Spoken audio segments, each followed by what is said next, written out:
We're starting right That's now. why There we go. I thought it was, yeah. Because you saw Like, them. that's funny. Oh, Taylor, you missed it. yeah. I joined the Marvel Ultimate Alliance cast. I thought it was I almost did too. I'm not even kidding. you and me just join out of the blue. Just, hey guys, how's it going? Just take over and everything. Oh multiverse, yeah, man. I love Ben Affleck's Daredevil. Hello, ladies and gentlemen, and welcome to episode 446, a bonus episode this week because we went so long on Golden Geeks last time. We went, okay, not justifiable to quick hit these topics, so we're doing this tonight. I am the C58. That's the only problem with the C58, Travis Snell, and I'm joined by The Steward of Gondor, Kirklin Patzer. I am Adam Hartcaster, Dylan Muss. I'm the Yank it Phil Taylor Field. Yank it, Phil. Well, yeah, we got tons of stuff this week. Boba Fett review. There'll be a Peacemaker review dropping the very same day as this newscast. We had a great newscast talking about the Moon Knight trailer. And I feel like there's something else that has dropped, but I can't remember for the life of me. I reviewed Scream, and then, yeah, so we got lots of stuff coming up. Lots of great things. Like I said, we just did the MCU Golden Geeks. The regular Golden Geeks will be happening at the end of this month. Tia, Phil, we put all this glorious content and announcements and stuff like that. Where can they find us? Ladies and gentlemen, you can find us with your internet connection in the search bar. GeekVerse.ca is our home base. GeekVerseCast is our Twitter, and GeekVerse on our Facebook. Be sure to check us out on our Facebook because there will be another fanbase community poll that will be dropping there soon. Ooh.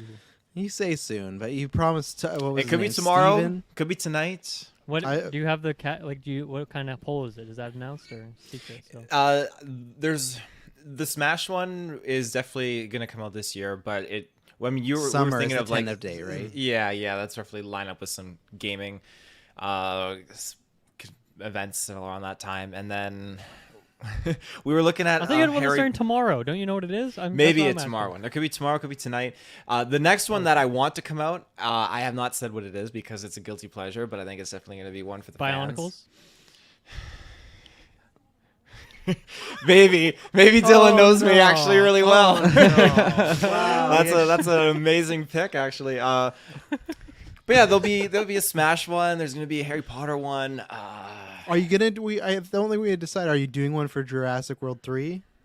I'd like to do one for that, and it's gonna be tricky. It'd probably be a smaller one, and then yes, Kirkland. I got a request. I didn't mean to cut you off. That was No, like, cut me I want to off. ask next question. You got to do a Lord of the Rings one, especially tying up when Mhm. we're getting closer to this. There in will be one September. for that, and I know there was a submission for a Dragon Ball Dragon one. Ball. Oh, Yeah, Yeah. so that's That's cool. definitely in That's the cool. cards. Yeah. A lot of characters, a lot of content. That's a long. You're gonna have to get. Might Kirkland in on outsource that that to you, Kirkland.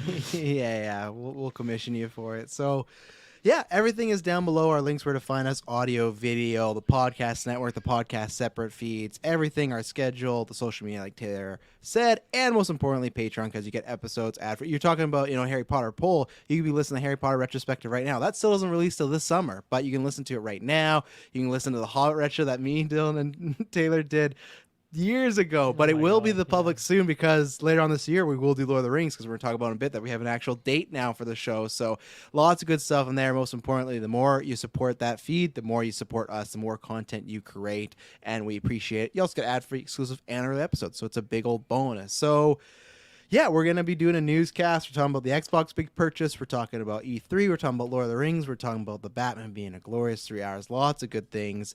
Let's start off with a big one. This was a huge story, obviously. We thought we tackled something really big a few months ago when Xbox bought Bethesda. I don't even know when that was months ago now. It feels like forever. Like, that's the fun of COVID. Everything feels very short and very... Oh, Taylor and Kirkland are searching at the same time. Who's going to win? Either way. I was a looking big up something different. Me too. I have Oh, no idea what wow. you're even talking I just about. said that, and you both like your claws went to your computer. I'm like, here you go. But either way, we thought that was a big purchase. Now for what, 70 billion, almost 80 billion, something like. 68.7 billion. So I'm just gonna round up and say 70 billion of a purchase for Activision. Obviously, if you are a gaming fan, you know what that encompasses. That is a great deal of many big games, companies, and IPs. Dilmas, I'm going to start with you. What do you think about this that kind of shook the world? Obviously, it's still going to take a year to clear. You got to go through antitrust laws and whatnot. But as of right now, if everything goes all steam ahead and there's no fraud or anything like that, in a year's time, Xbox will own a great deal of gaming companies. Yeah, it's exciting. Like, I can't think of the last time something this big happened in the gaming world. Like an acquisition of this size has never really happened, at least at this like monetary level. And it's interesting because I'm like big into the Xbox world again now. I got my Series X last year, and I've been living that up. And then this comes out of nowhere. I'm like, I don't even need this for my value to be there, but now it's like, wow, this is even better. It's weird though because I am so much more of a Bethesda guy that one for myself personally is so much bigger. So I guess not to say that this one's underwhelming. Like this is so many great IP here, and I'm really curious to see what happens with it. But yeah, I think personally that one was more interesting for me. But this is still like, this is crazy just from like the game industry standpoint, the business side of things. And yeah, I'm really curious to see how it goes. It feels like the Bethesda one when that happened, it was closer. Like I feel like it was like later that month or something. They like put a bunch of Bethesda games onto Game Pass. Whereas this one, I think it will take a while before we see anything happen. It was more just like an announcement from the perspective of like shareholders, I think, in terms of announcing it in January here. But yeah, I think it'll be a while before we actually see anything, and I'm really curious what they do with exclusivity here because I don't think it's as cut and dry necessarily as the Bethesda one. So yeah, I mean as a Game Pass subscriber on my Xbox Series X, this is great. This is great for me personally, and you know people talk about consolidation and how that's a bad thing, and we can talk about that more. But in this case, I don't think it's a bad thing. So yeah, I'm all for it. I think it's super interesting and riveting news. Yeah, I'll go because I'll go off the next point of like being a good thing or bad thing. I don't know if it's a bad thing or a good thing. I think it's just something that we will. It's going to take a lot of time. You'll appreciate this analogy. There is a great man. He's still alive, but there was a great man named Vincent Kennedy McMahon. You love using this gif. You love using the chair where he falls back and everything like that. He did a thing very much similar to Phil Spencer, where wrestling used to work. Instead of there being one company, it was America, and every big city had their territory. And he had the idea of, like, I'm going to go to each territory and pretty much put them out of business, then buy them out. Like just consume them, right? And it did work, create a great product. Now eventually I've seen that happen where it goes to a point where it's like it does suck when there's only one game in town, like one big game in town, and when things get dry and still, it does really, really hurt. And I had to watch many years of shit wrestling because there was only one wrestling company. And now I don't watch WWE anymore because there's another wrestling company. So that's where it's going to be interesting to me to see what does happen, because I do think the race is on. I think we'll talk about this more. They both put out their comments, Sony, Xbox, like, oh yeah, we're going to work together and stuff. But I'm looking at all these, like, who goes after EA, who goes after this, who goes after that, and even something like EA is not as big for Dylan, and even unless for Madden, not as big for me, but it's like, that's one of those big, you talk about sales, Madden and COD are always in those top three, right? So I think this changed everything, and to me, I think, I know some people might not think this, but a few years ago, we're like, oh yeah, the console wars are dead. They just got kicked right back up. And and I'm not even talking about the stock of Sony, because that's like a reactionary move. Those stockholders are people that literally think, oh, Warzone's going to be gone next week, and they have no idea. They just are making money off of Sony. Like, no, that's 100% what it is, because, like, why would you pull your stock? There's no reason to pull your stock from Sony right now. Like, currently, it makes zero sense. Nothing's changed. Nothing's changed at all this year. Imagine if you pull your stock and then a year the deal doesn't go through. You look like an idiot. You lost money. But, like, that's the thing where there's lots of reactionary stuff to this. Again, if people don't know, this will take a lot. Remember, we covered this for the movie people when Fox got bought by Disney. It took a whole year and a half before they actually like owned that right and could do anything with the Marvel, X-Men, and this, that. So this will be very much like late into 2023. And I do respect Phil Spencer. I'm somebody that's given him a lot of great grief. I'm somebody that has said, oh, he would be gone in this era, and he's clearly not. Again, they tried. It's much like Bethesda. I feel it's the same way. They tried for many years to maybe in-source some great games. It didn't really ever take off other than their bread and butter of like Halo and Gears, maybe a few others. But it's kind of that, like if you can't beat them, join them. But in this situation, it's not join them, it's buy them, and that's where it's interesting as far as you got Bethesda, which that tackles a lot of your fighting with Sony as far as, okay, your big solo player games. This, to me, just cuts Sony out from under the knees.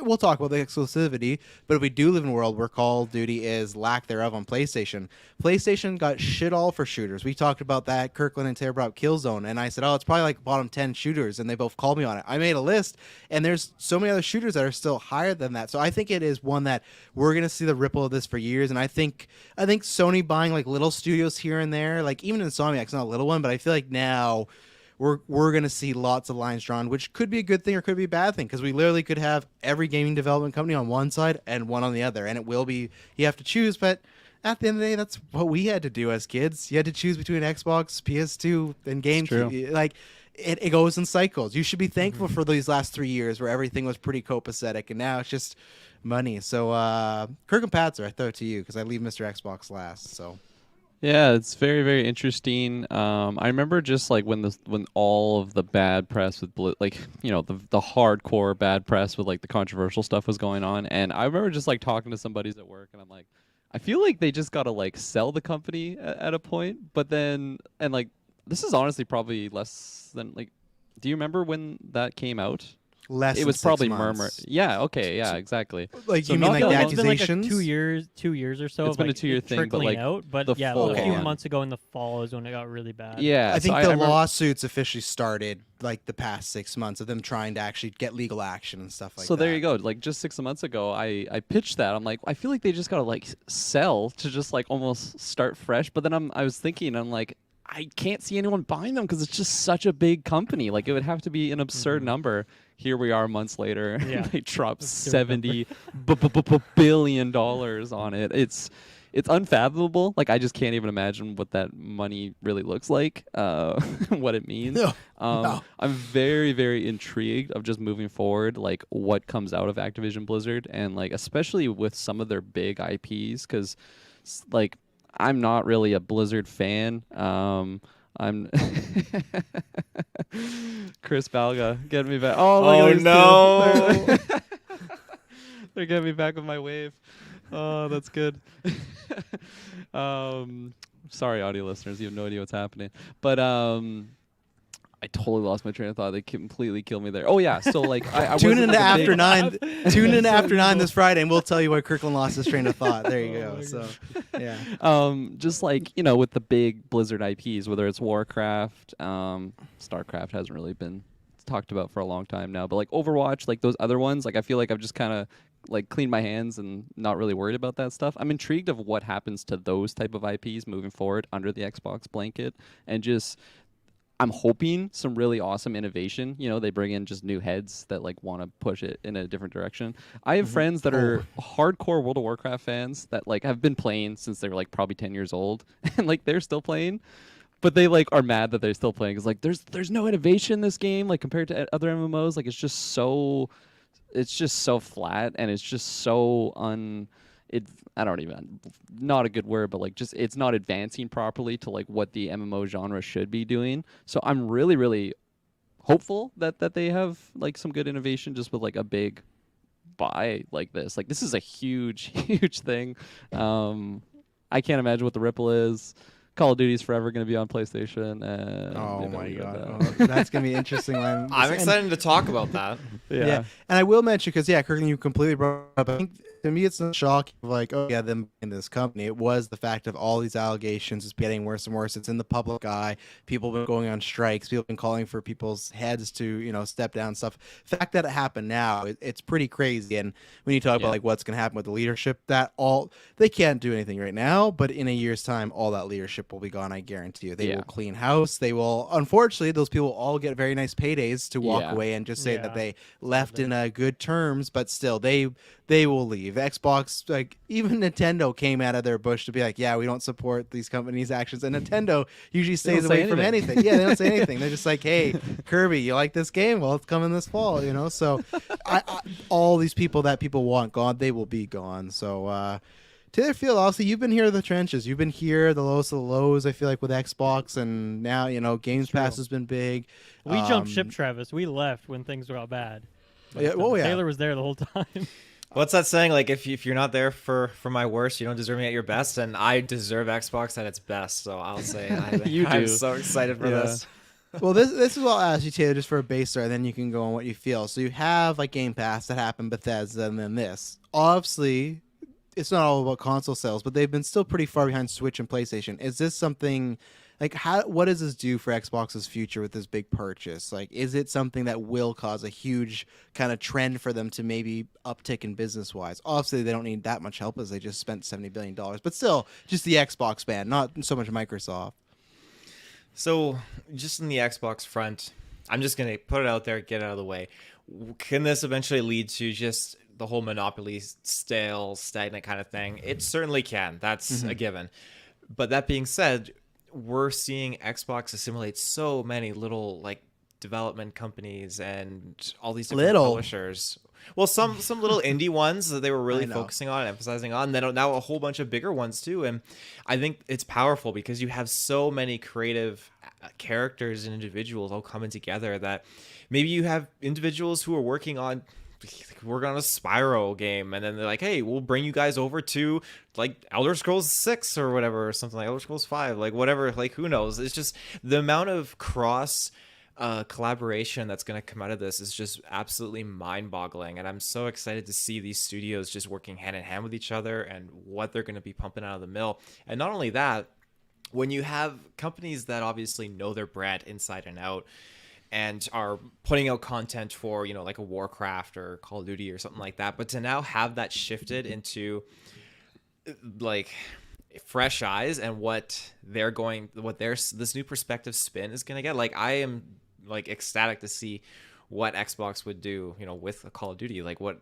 them spearheading it. Like Call of Duty, that's one of like the original classics on original Xbox, right? Like you're going back there. So now was that originally like an exclusive game? I'm pretty sure it was originally on original Xbox. Like I want to say the original 2 and Call. 3. Oh, okay. I was gonna say COD 1. I want to say was a PC exclusive. I could totally be wrong. Looks like Taylor's googling. I could see his Very eyes. well could be. And as you're looking that up, just quickly talking about like the innovation that could possibly come from like something like Warcraft. Just getting back to like PlayStation, if they actually lose Call of Duty, honestly, you know, part of me, it's like, okay, that's kind of crazy. I think that would be a tough pill to swallow just because I've been so pushing it back on it. I'm going to die on that hill for sure. But like PlayStation could easily come out with something, you know, they did Killzone originally, something completely brand new. It doesn't have to be a rebirth of Killzone. It could be something incredibly innovative and just, you know, like if they lose that, it just forces them to get creative. And I think that's absolutely a positive out of it. Travis was mentioning the console wars. There's nothing wrong with that. Like it just pushes good competition, healthy competition, and just more innovation then in that sense, right? This is where I always preference this. I don't want to sound like a complete dick. I know people think I'm peacemaker, but I don't want to sound like I'm a complete dick. That I understand. I've been in a situation where you're on a budget, you can only afford some things. That is tough, and I get that. So I'm talking from a point of view where I'm in a nice situation in my life. I own the Series X, I own the PS5. So it really matters nothing to me. And in the future, I'll probably keep owning both, right? So for me, though, the reason I want Phil to do that and be cutthroat is because that competition makes both brands better. Now, it is the point that I don't want competition to put one on each other out. But I feel like for this podcast going in 7 years, start in August, July. I feel like for the first 5 years, Xbox just laid down and took it. They just felt like they did not even try. They just kind of gave up. And that's why at one point I really thought there's not going to be an Xbox in the future if they act like this. Like the Xbox moves that we've seen with Bethesda and this Activision, I didn't think that was the case. Like their E3s, we always knew what to expect. We always knew we wouldn't get a big moment. We always know, okay, there'd be a car, there'd be this. Like everything from just whether it was Nintendo or Sony, they were doing the interesting, like fascinating changes. Or, you know, even then, I'm not going to like say I love the game as much. People look at something like Breath of the Wild. Xbox didn't have that. Xbox didn't have, an old franchise is back and it's just Swift for the nation. Everyone's talking about it. They didn't have a Last of Us, you know, so like they were just so quiet. And that's where I like that it's finally, whether it was something he always wanted to do and Microsoft was like, I don't know, or this is something he's like, hey, we have to do it. I just respect that. And that's why I do kind of, you know what? It would suck if PlayStation lost them, but at the same time, I'm not sure if that's where we're transitioning next. I can't see why it doesn't happen. I've said before, I just don't see them spending $70 billion not to do that, because you come to Madden, Call of Duty, maybe a few others of the GA games, the games that only few people buy, and they go in a year from now, Call of Duty's only on this one. You got them for a console, you got them for Game Pass is what they want, versus, okay, you get some profit from this $80, $60 purchase. And for the gamers, I don't want them to do it. I just look at it from a pure business standpoint of like, okay, what would you do if you spent all this amount of money? And if they do that, like Kirklin says, Sony does have to respond. They can't, like before, they didn't have to have a good shooter because they had Call of Duty. And now if they didn't have Call of Duty, what do you do? Yeah, that's a good point. I was just going to add that too, because that's, like I wonder if they bring Killzone back now. I feel like now that maybe they would want to do like create some new IP. I feel like maybe just the Killzone name just feels kind of outdated even. Yeah. Just like that as a title. But yeah, I think this is interesting because we talk a lot about the Call of Duty part of it. If you look at like the Blizzard part of it, I feel like Blizzard is such a PC dominated community, and obviously they have like I think Overwatch is definitely on PlayStation, but like what else from their big games are like? I don't even think Hearthstone is on consoles, right? Like maybe I guess on Diablo, like they made Diablo 3 Yeah, Diablo's the big, console yep. game. I wonder like how much of the community is really there and like diehard, like, oh man, I need to play Diablo on like PlayStation, because I to me think that the seems like diehards are the on worst. PC. That seems like a mouse and keyboard kind of game. So Yeah. I feel like from the Blizzard point of view, like it makes so much sense. Like, you know, Xbox is already pushing just this PC along with console thing. And you know, if it comes down to it, like if Call of Duty does end up getting pulled from PlayStation, at least I think you have a few years, because they talked about at least like we're going to honor whatever contracts are in place.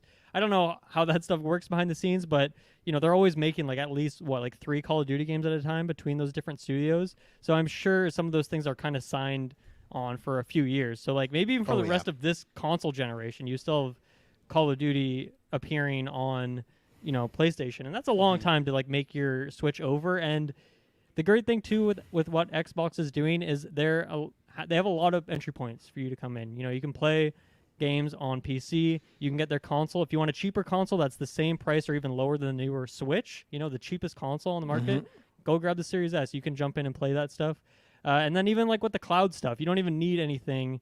You know, you just need a phone to an extent. You can just use that and it'll get the job done. And I'm sure they're going to push that even further down the road with more streaming options where you don't even need to own a console. So maybe by the time Call of Duty isn't even on PlayStation anymore, there's like, you can just, you know, put a USB into your TV and just play Call of Duty that way. So we could see that reality.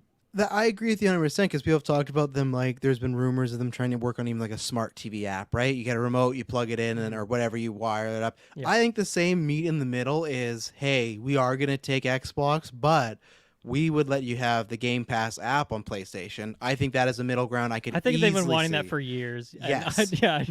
But yeah, maybe there's a point when PlayStation's like, okay, we'll do it. Yeah, because PlayStation, PlayStation makes some money. Xbox is the same thing. Like Xbox wouldn't make as much, but still, like, hey, for people that wouldn't buy us, because it will be interesting to see what Sony does. Like, do they fight back and do, okay, we are going to try and do a shooter? Because I agree with both you and Kirklin. I don't think you could bring back Killzone, but I don't think that is the smoking gun of like, we have a shooter. Like, I think you do something completely new, like a, you know, and that's where I wonder with EA, that's where like you have Battlefield sitting right there.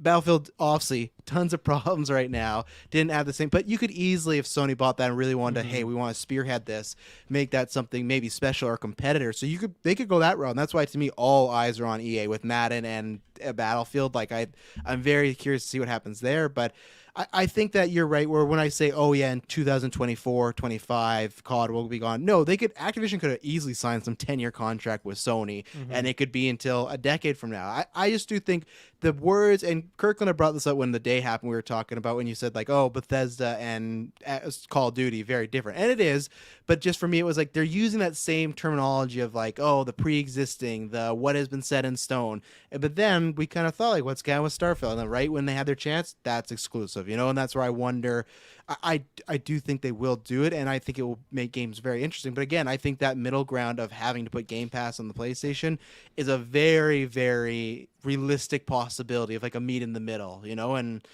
we'll have to see what happens. I was going to throw this to you, Taylor, because this was, I'm not sure, Dylan might have saw it, but I know you two probably haven't. Jason Schreier, who, you know, like I'm with Dylan, I'm like mixed on the individual, but he's a very great game reporter and puts out a lot of stuff. He had put out that he had heard rumblings in a report today from Bloomberg that there's talk of Call of Duty maybe not being annual anymore, that it could take a break and stuff like that. Is that something you would support, Taylor? As you're the guy that's throwing down $80 every year, you're getting every battle pass known to man. If they were to kind of like what Assassin's Creed did, maybe step back for a little bit, retool it. Do you think that's a good move, or do you think that they just got to churn that machine of Call of Duty money as much as they can? I think it would be a deadly powerful move. I really do. Deadly powerful. I think it would be deadly finances. powerful. Yeah, He's yeah, talking that too. finance-wise. I would be ecstatic to just think, okay, like, because every year rolls around and then October's creeping up, thinking, oh right, I gotta fork $80 out for that Call of Duty. It's not even announced yet, but I know it's coming around. I have to say it like that. I have to. Yeah, I have to. It's like a landlord or something. I have to. I clock you. You don't even know how many hours I clock into Call of Duty. I think I know. Maybe you could take a ballpark it, but it's just. It is. It It says is on just, your profile. I can It's find just out the easy. jam. I put it on and I play it. I can't stop, and it's just my go-to. And it's become more prominent as I've aged, and that's why it's like it's an addiction. Like it really is, but like a good addiction, satisfying and rewarding. But I It's think one of the that better if ones they to have. take You're not in an alley at It's a 2 good a.m. addiction. yeah. Yeah. If they take a year off, I think that's fantastic. And I defer to Exhibit A, Assassin's Creed Origins, where they took a year off. It got the spotlight. It got a lot of attention. And yeah, Yeah. there were some people that maybe were a little skeptical on getting it like out of the gate, but I'd still say like it was a huge step forward and definitely did well sales wise and got a lot of like new people on that bandwagon of Assassin's Creed. Like it was a refresh. Game of the year and- nom. yeah, like it was definitely doing something right that kind of made people realize, hey, the company is taking an extra step and going an extra mile here by taking a year off to focus more on it. That gains respect and traction in the community. So I feel like that's the same with Call of Duty, because all the time when I'm looking online, all I see are just people.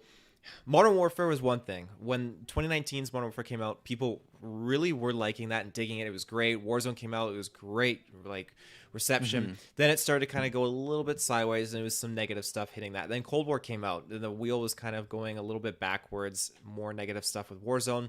Here we are with Vanguard. Personally, I love Vanguard. It's completely caught me off guard and blown me away from what I expected. But there's so much of the community that despises this freaking game. They complain about But it. They isn't that hate like it. every year? Don't they always say they hate the new game?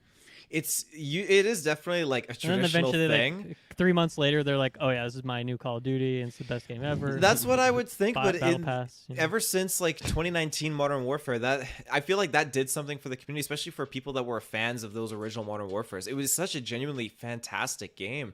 And now when it's just kind of going downhill a little bit with these newer ones, they're losing traction with the fan base. I see it so I don't much know, online. man, because I feel like Vanguard. You're correct. Vanguard, even like sales were underwhelming. That That's still what I was means gonna it's bring like up. the best-selling Yeah. game ever of the year, you know. But it's still It was they were- 36% lower than last year. That's what it was. Yeah, but this is like the first year, right? Like I don't think Cold War people weren't hot on, pun unintended, but like it's still the sales were still like killer for that game. What did you say, Taylor? Killer move? What, Deadly killer, killer deadly. deadly killer. The sales were still deadly killer, but I feel like one-off year. Like maybe, you know, if this happens again next year with Call of Duty, then we should talk about that. But I think this might just be a one-off, and I don't know. I don't really foresee Microsoft wanting to change anything with Call of Duty. I think they're totally fine to keep it coming every single year, even if it's a shit game. Because I don't think that's what Call of Duty isn't here to, you know, blow your socks off with some like revolutionary story or to innovate in any way. It's here because there's millions and millions of Taylors out there who are going to buy this game no matter what, even if it reviews really poorly. So I don't know. I think we got to wait and see on that one. And when we talked about Bethesda, and we had so many discussions on like our game's going to be exclusive or not. We have our answer now. Well, they haven't like explicitly said like Elder Scrolls is not on PlayStation, but like it's not on PlayStation. It's coming. We know that It's much. coming. Yeah. Starfield's an indication of that. But I feel like, you know, that and then all the Blizzard games, they're in a different ballpark than Call of Duty. And that's why I think that Microsoft might still, even past these deals that they've already signed or that Activision already signed for Call of Duty for the next like 3 or 4 entries in the series, I could see them keeping Call of Duty on PlayStation forever just because they're getting money from every time that sells. And no matter how bad these games get, at least, you know, it's shown this for at least a decade now. No matter how bad these games are, people are still just going to buy them all the time. And I just feel like, I don't know if the pros that they get from making it exclusive to their console outweighs like just the amount of sales that they're gonna get if they keep it on PlayStation. And I feel like that one is so big that it is an exception to that rule. To Kayla, you counter sound that, like you did the Friday the 13th. Yeah. to counter that, like I'm definitely putting myself more in the camp where I could feel like they necessarily wouldn't go that far, because you're right. You have a game spread across all 3 consoles. Like I'm not including Switch for this. I'm PC, Xbox, PlayStation. It's like, you know, what? you're Warzone gonna- on Switch? Yeah. Let's go. You're gonna be making an absolute like insane amount of money. That's just fact. And when you read the tweet that Phil Spencer put out, I confirmed our intent to honor all existing agreements. Again, that's the keyword, you know, talking about keywords today, Travis. Existing agreements. That is probably, like you said, Dylan, the next like 3 Call of Duties that are all in development at the same time. They're set for like another like few years. once that is kind of out of the gate, I know where I stand in the ballpark realm, but in the back of my mind, I feel like there's still that percentage and that chance that they really could and they really would, because all they've been met with PlayStation is PlayStation and a lot of their publishers are just doing that to Xbox. And I feel like even this tweet is just Xbox, like Phil Spencer, just kind of like laying it out in a polite way, you know, fuck you, Sony. And Whoa. as brash as it is, I mean, I feel like there's a percentage that it could be the truth, because you buy these things to assimilate in there, and like your main goal is like, hey, we want to be selling consoles, and what's the better way to sell consoles than make them exclusive to our consoles? They don't want to sell consoles. They just want Game Pass. They don't care about the consoles part of it. I wouldn't say they don't care. I would, if you were talking to Phil. That's another statement. But they Yeah. they just want Game Pass, and I don't know if that people Game Pass- who buy Call of Duty every year are Game Pass subscribers. If you only pay Call of Duty, why would you get Game Pass? It's cheaper to buy the game every year, isn't it? Well, yeah, for like, I guess, so what Game Pass for us is $20 a month, right? That's what it is. And No, it's then like- Yeah, I think well, it's 17, 15 or and I have 20. the like ultimate Yeah. one. That's And then 17 what- for both, and then the PC one is cheaper. Is there one for just Xbox? I think you can I get don't- one for just Xbox or just PC, depending what you play, and then you can do the ultimate for both. like Dylan's right, because like, so you pay, let's say, $90 for Call of Duty, right? For a whole year of Xbox Games Pass, it's $240. But it is Throw in that your tri- battle passes, which I'm sure a lot of these Yeah. Call of Duty players are getting these battle Oh, yeah. passes. The greasy ones. But that's where the tricky thing is, right? And that's where all that Netflix and things like that, where they go, oh, well, I'm only paying $20 for Call of Duty. So I think they can sell enough people into that. For me, what I think they could will get a pull- lot of people, obviously. Yeah, when you have Yeah. that sample size, there's going to be people doing everything. Yeah. And the thing to me is what they could do with Call of Duty is they easily, and maybe Sony wouldn't have it, but like Taylor said, like Sony for years, what they got Call of Duty back, they did all the exclusive trailers at E3, and they like Call of Duty was their thing, right? I think there's definitely a point where they want to flex a little bit. And I'm like I said, I already threw the hashtag Travis told you, so it's gonna happen. That's what I really think will. But even if it did happen, you could easily next Call of Duty go, like, you know what? Let's put the back on PlayStation. It doesn't mean it's a forever thing. They could try it once, be like, that revenue would have been nice to have, or they do it and they saw, yeah, look how much Game Pass or even consoles grew. Yeah, maybe we should just keep it that way. So I could see them doing it at least once, and even then, same thing. They could do it. The deals could be done. They could sign like a 1 to 2 game deal and then do it in the future. So I think it will happen at some point. I just think I am with Taylor, where PlayStation has been so just like, okay, we're getting Sony make us a Spider-Man game. And before it was always like, oh, well, that's because it's Sony. They have the Sony vibe. We get it. Once Wolverine dropped, and it's like, this is because that was like that was a big FU of like, there's no more, oh, this is a Sony exclusive. That's a full-on Disney property right there, Wolverine now.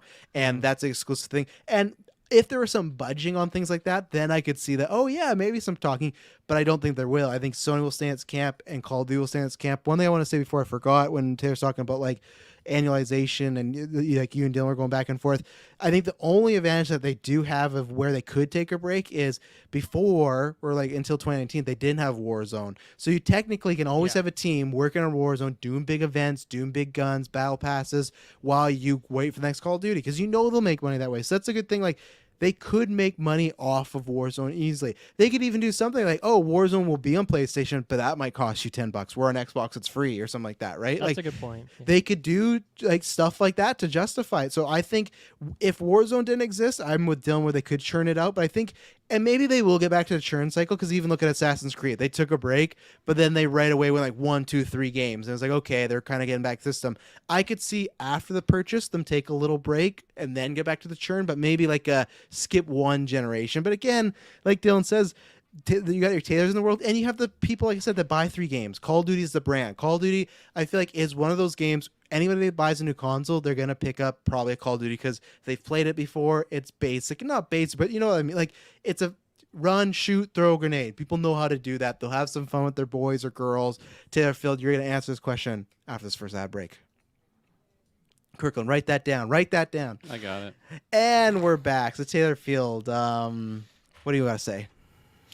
I mean, Dylan, you said that putting this as an exclusive isn't going to sell consoles. They want to put it, to sell Games Pass. But to get Games Pass, you need those consoles, right? And I mean, yeah, many people could have the right PC now and everything like that. But I mean, there's a push, obviously, for digital and streaming like consoles at this time. I feel like again you have the more expensive hard copy disc entering console, but who's to say next year we get they really do make a push and swap that around, because Sony's doing it and Microsoft is doing it.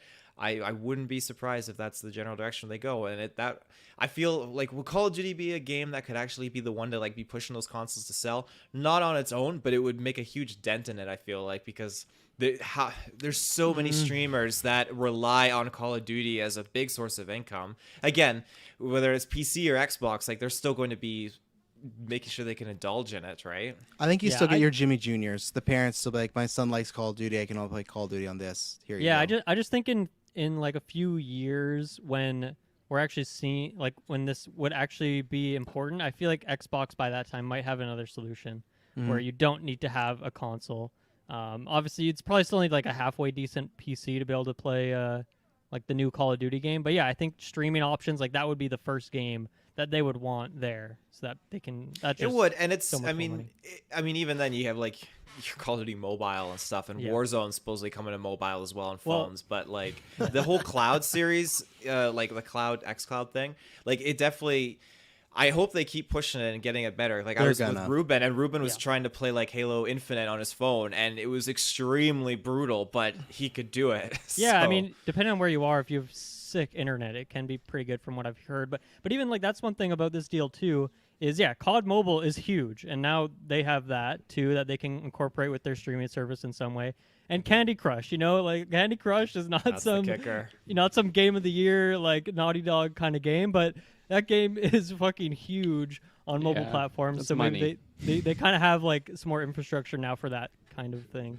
And then, so my question I was going to ask a bit ago is like, how long do you guys think, and I guess Taylor might have the best idea here, of like, how long do you think Warzone is going to exist where they keep releasing new content for? Is it forever, or are they going to like every 3 years or 4 years have like a new COD Warzone equivalent where here's your free option where you have your Battle Royale, or not, it's not even going to stay to Battle Royale, whatever like the hot, genre thing is of the year. I'm sure that Call of Duty has no shame in just copycatting everything. But how long does Warzone exist? Because if it is like 10 years, Warzone's a big deal, then yeah, that's on PlayStation. They'll probably continue pushing updates. And like Travis said, put some stingy like $10 thing on there if you want to play it at all.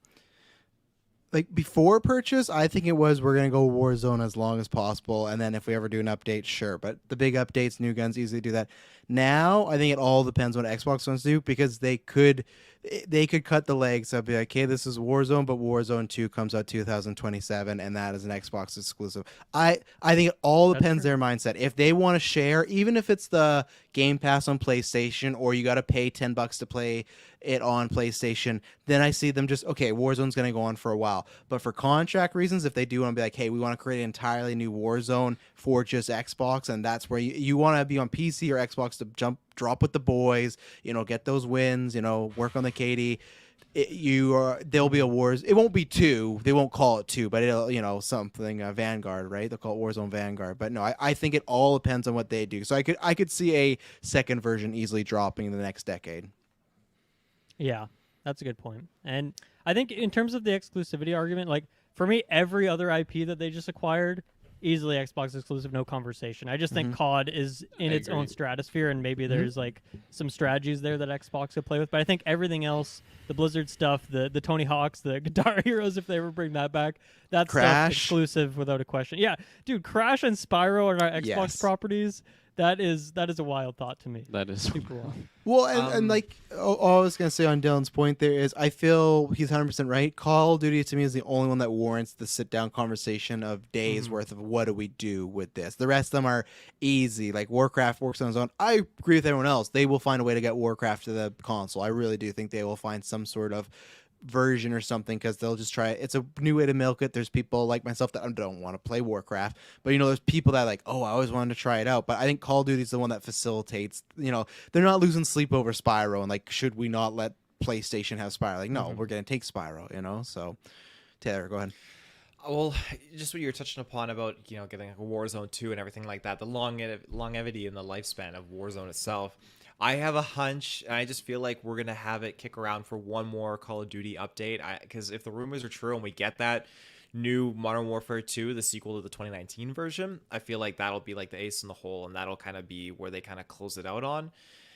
Because at some point, or sooner or rather, Warzone is still running off of that 2019 whole like setup, right? And every new Call of Duty that comes out with these new mechanics and game like engine a and next everything, gen one. exactly, they're all being like, you have it's always weird when I'm playing Call of Duty, because like I'm playing Cold War, I'm playing Vanguard, and then I get used to that mechanic, and when I jump to Warzone, it's like, okay, I got to put all this into the 2019 mindset now.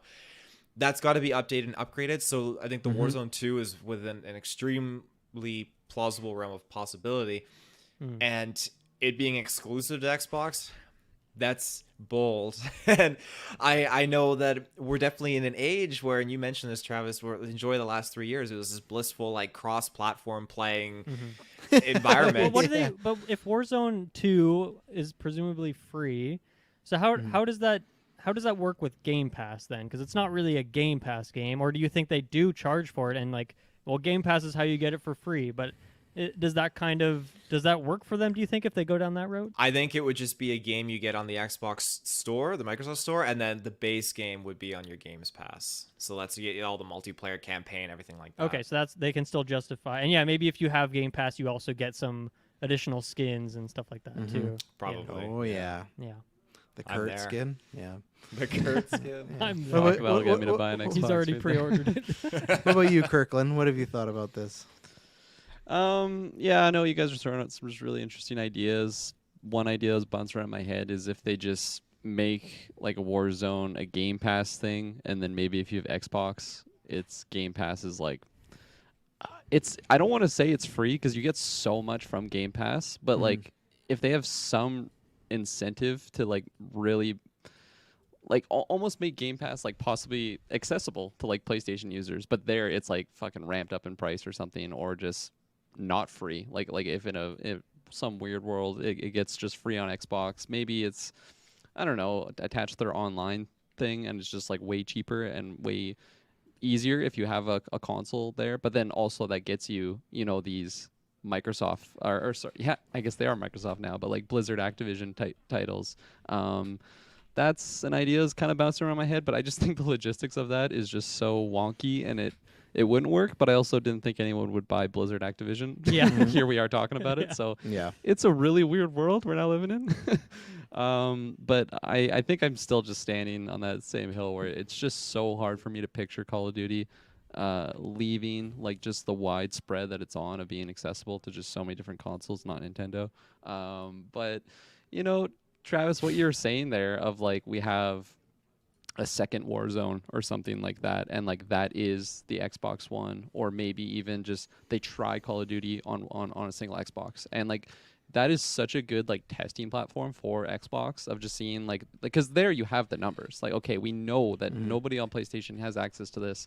What is this comparing to like last release or something like that? And they could completely market it though in a sense of being like a new Halo, right? Like it's the new Xbox type title. Yeah. So that they could literally just you could literally see it just be called Call of Duty again, like a single like go back to basics, just like Scream 2022 Halloween, like it could just be Call of Duty with an Xbox logo by it. It gets that at a well, we'll talk about an E3 at whatever a game Summer Games Fest. It has that only on Xbox. Like there'd be a full layout, and plus even then you could do that, and then maybe 6 months later, or like what we're doing with Knights of the Old Republic, where it's a time thing with PS5. Maybe you do that, and then okay, eventually we get a PlayStation. But if you want to play it first for the first year, first 6 months, you're going to be getting Game Pass. Exactly. Tater Field, GeekVerse podcast. So I have a very bold kind of thing that I was looking into that I wanted to inquire. I'm just going to highlight a couple things about this whole thing. So again, when you look at the titles that are with Activision, you have like Ultimate Alliance 1 and 2, which is super cool. Oh, fuck! Now here's where it gets very confirmed.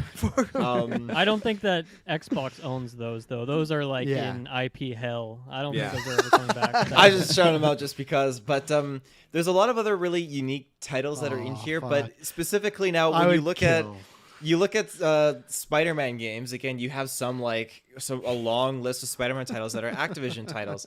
And when I was looking into this, again, like Sony has the movie Spider-Man rights, but when you look at I was looking up some quotes here, some tweets about whole Insomniac and stuff, and Like we've had a long history of success with Activision and still a great relationship with them. The future Spider-Man console games with Sony and Insomniac. We're delighted about this partnership. That's something that's going to continue forward. There's more interesting additional things to come, but Activision is in the past with regards to Spider-Man. Now, what is the deal with that? Does Activision, because they have, I think right up until right before Insomniac's first game that came out like a couple of years ago, they did like the Amazing Spider-Man 2. They've done like Edge of Tomorrow, Web of Shadows, or not Edge of Tomorrow. That's all. Shattered Dimensions Yeah, and stuff. that's all So over now. They don't have any kind of associated or connection to Spider-Man, so there's no way I'll see a Spider-Man game on Xbox. Unless Phil cuts a deal, no. The So only what way kind you'll of deal, like with Spider-Man, is that Insomniac? worth it? Well, no, because Might be. Insomniac is now with Sony, so I think that it would be like a hey, we would like to. Could we publish your game for this, that? Like, we'll trade you. But it's like, who has those rights though to make the Spider-Man games though? Is that with Insomniac, or Well, is that no, just I something that's partnered I think it's with with Sony, right? Activision? I think it's with Sony, but then if like I'd say the better example is Wolverine. I think it's overall the Disney branch of gaming, and they go to a partner who would be Insomniac, who's partnered with Sony. Sony's a bit, or Spider-Man is a bit easier because they have the Sony partnership. But I think all those Marvel Star Wars games, they go through Disney gaming PR first, and they go, okay, who we linking up with and everything like that. So same thing. At any point, Xbox could get a call and be like, hey, you guys want to do an Iron Man game? At any point that could happen. There's Yeah. nothing stopping. Like Disney Well, said, even like, Nintendo paid to have the Ultimate Alliance game made. Yes. So like if Xbox wanted to, they obviously have the money. They could, they could have the rights to some Marvel property tomorrow if they wanted to. I don't think Marvel would turn that money away. They're not like No. tied to Sony and exclusivity. Obviously they aren't. They released Ultimate Alliance in 2019, so they I would- I don't know if you get a Spider-Man game, Taylor, but you maybe get like a Ghost Rider game. I don't want to put I'll those pitch thoughts it. in your head. Let's but- do it. I hope it Superman game. happens. Remember I- that rumor of the Superman game like years ago? I was getting excited for that. I hope it happens. Yeah. I've always said it's weird that Switch got Ultimate Alliance and Sony got Spider-Man, now Wolverine, and Xbox is just chilling there. Like, what we can do? Like, I thought for sure they might even They make had a lot of hope play. in Marvel's Avengers, maybe. Yeah, and I thought they may that make a fails. play for like Rocksteady or something like that. They didn't do that, but hey, I would kill if they somehow were announced Marvel Ultimate Alliance 4 on Xbox. Holy fudge, that would be so good, you know. Good But, frame rate on Marvel Ultimate Oh Alliance. yeah, not For the first time yeah. ever, 60 Yeah. frames per second. Yeah, it's you don't It's a need hard Unreal ask Engine these days. 5. You're on 4. But yeah.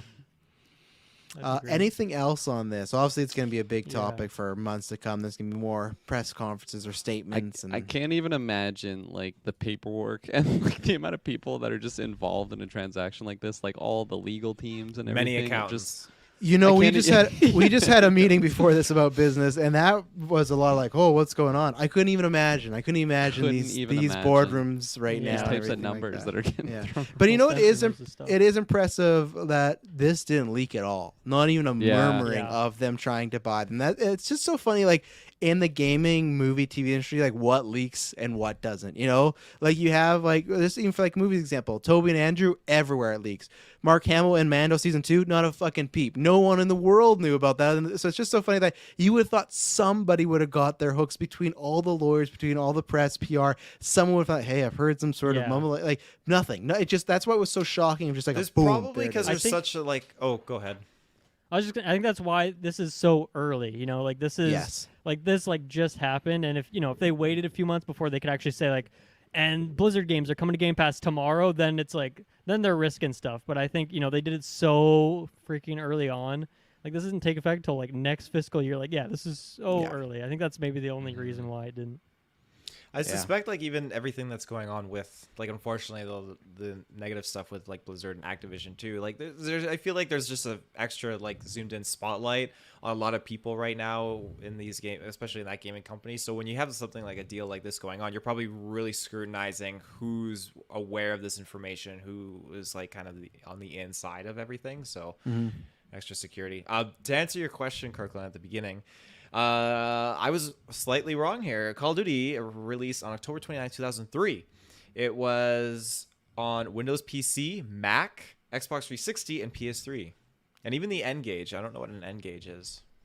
Fuck the N gauge. I hope that's come back. I want a That's what Sony's console. buying Screw in the Stadia. retaliation of Yeah, I want the N gauge. Hit me with that N a gauge. weird That would have so many Mountain Dew commercials and everything like that. But That's an Good early name. 2000s title. Wow, this is wild. I have a couple last things. One, Mhm. I mentioned this earlier that the consolidation aspect of it and monopolies and stuff like that, and how I didn't think that was a big deal here. I just wanted to be clear about that I don't think that is the case just in general. Obviously, you guys mentioned this, how competition breeds creativity and all that stuff is great. I just think in this particular case, because Blizzard Activision is such a shit show right now with all these sexual assault and allegations, things like that, and then also even just recently the Tony Hawk 1 and 2 remake that they did was really cool, and the Crash game they released was really cool. And then they took those teams and they just folded them into Call of Duty, making more Call of Duty stuff. And that was really sad to me. And I'm part of the problem. I didn't buy those games. Tony Hawk is still on my wish list. I'm waiting for it to hit the right price. So I'm part of the problem in a way. But I just really don't think that Activision Blizzard is on a good path right now. So this just works so well, and hopefully we can breathe some more life into some of these IP. I saw a report today that like Overwatch 2, one of the big reasons that's like maybe hasn't even happened yet or haven't had any update is because of the CEO for whatever reason. So yeah, I just think that this is a good one. If Xbox buys Devolver Digital or Annapurna, like a publisher like that, I will be really bummed about that. Like obviously it's great I can have some more games on Game Pass, but I would be really bummed about something like that in terms of breeding creativity. I just don't think Activision Blizzard was that company right now. So just wanted to be clear. And you guys said why that's a bad thing to just have one monopoly. I joked about this in our chat, but man, PlayStation All-Stars exists, Smash is a thing. We got Multiverses coming out. We had the Nickelodeon one. Xbox now is poised for a sick platform fighter. I want to do a fantasy roster with you guys or Taylor at least. Like I really want to do this cast because they could have a sick roster now. I'm down to do that one. Oh yeah. And even Blizzard has Heroes of the Storm, which is their MOBA. That's like all their Blizzard stuff. Man, I know that game's kind of like on its way out, but if they brought some of the Microsoft stuff into that would be super cool as well. I feel like a move there would be to just make a whole new thing because it's just been very, very dead in the water. I honestly thought it was completely dead in the water after they killed the esport a couple years ago. But yeah. Well, my MOBA is officially getting turned off in June, so I'm pretty sad about that. Shout out to Heroes of New Earth. Poor 1-0. So go ahead. I had one more point, but go ahead, Taylor. Oh no! Finish your point. Taylor's just a one last question update for you guys is: do you think with this comes an increase of cost to Game Pass, and if so, when do you think that happens? Like it feels kind of inevitable when you look at all this now, but maybe they just want to keep it low to get the numbers up, or do you think maybe they get all those people in from the Blizzard stuff and then they increase the price? Where do you think they? You think they change that anytime soon? They'd have to get everything in there first. I mean, I'm just basing this off Netflix, for example. They bump their price up like once every 9-10 months, it feels like. I think it's inevitable that you'd see an increase in Games Pass.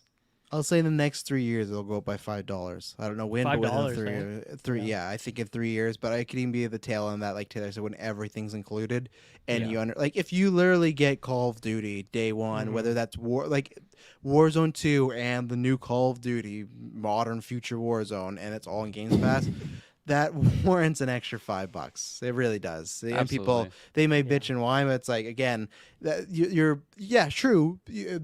Call of Duty by itself would cost less, but you get so much else included. That's the thing where it's not just Call of Duty, it's everything else. So yeah, I feel like they do like a press release that's like, we're increasing the price of Game Pass by $5, and then like 1 minute later they post another one that's like, Call of Duty is coming. 100%. Yeah, that's what I do. Just bury it because so much there. Netflix does the same thing all the time. Like, oh, we're raising our prices because of this, and this.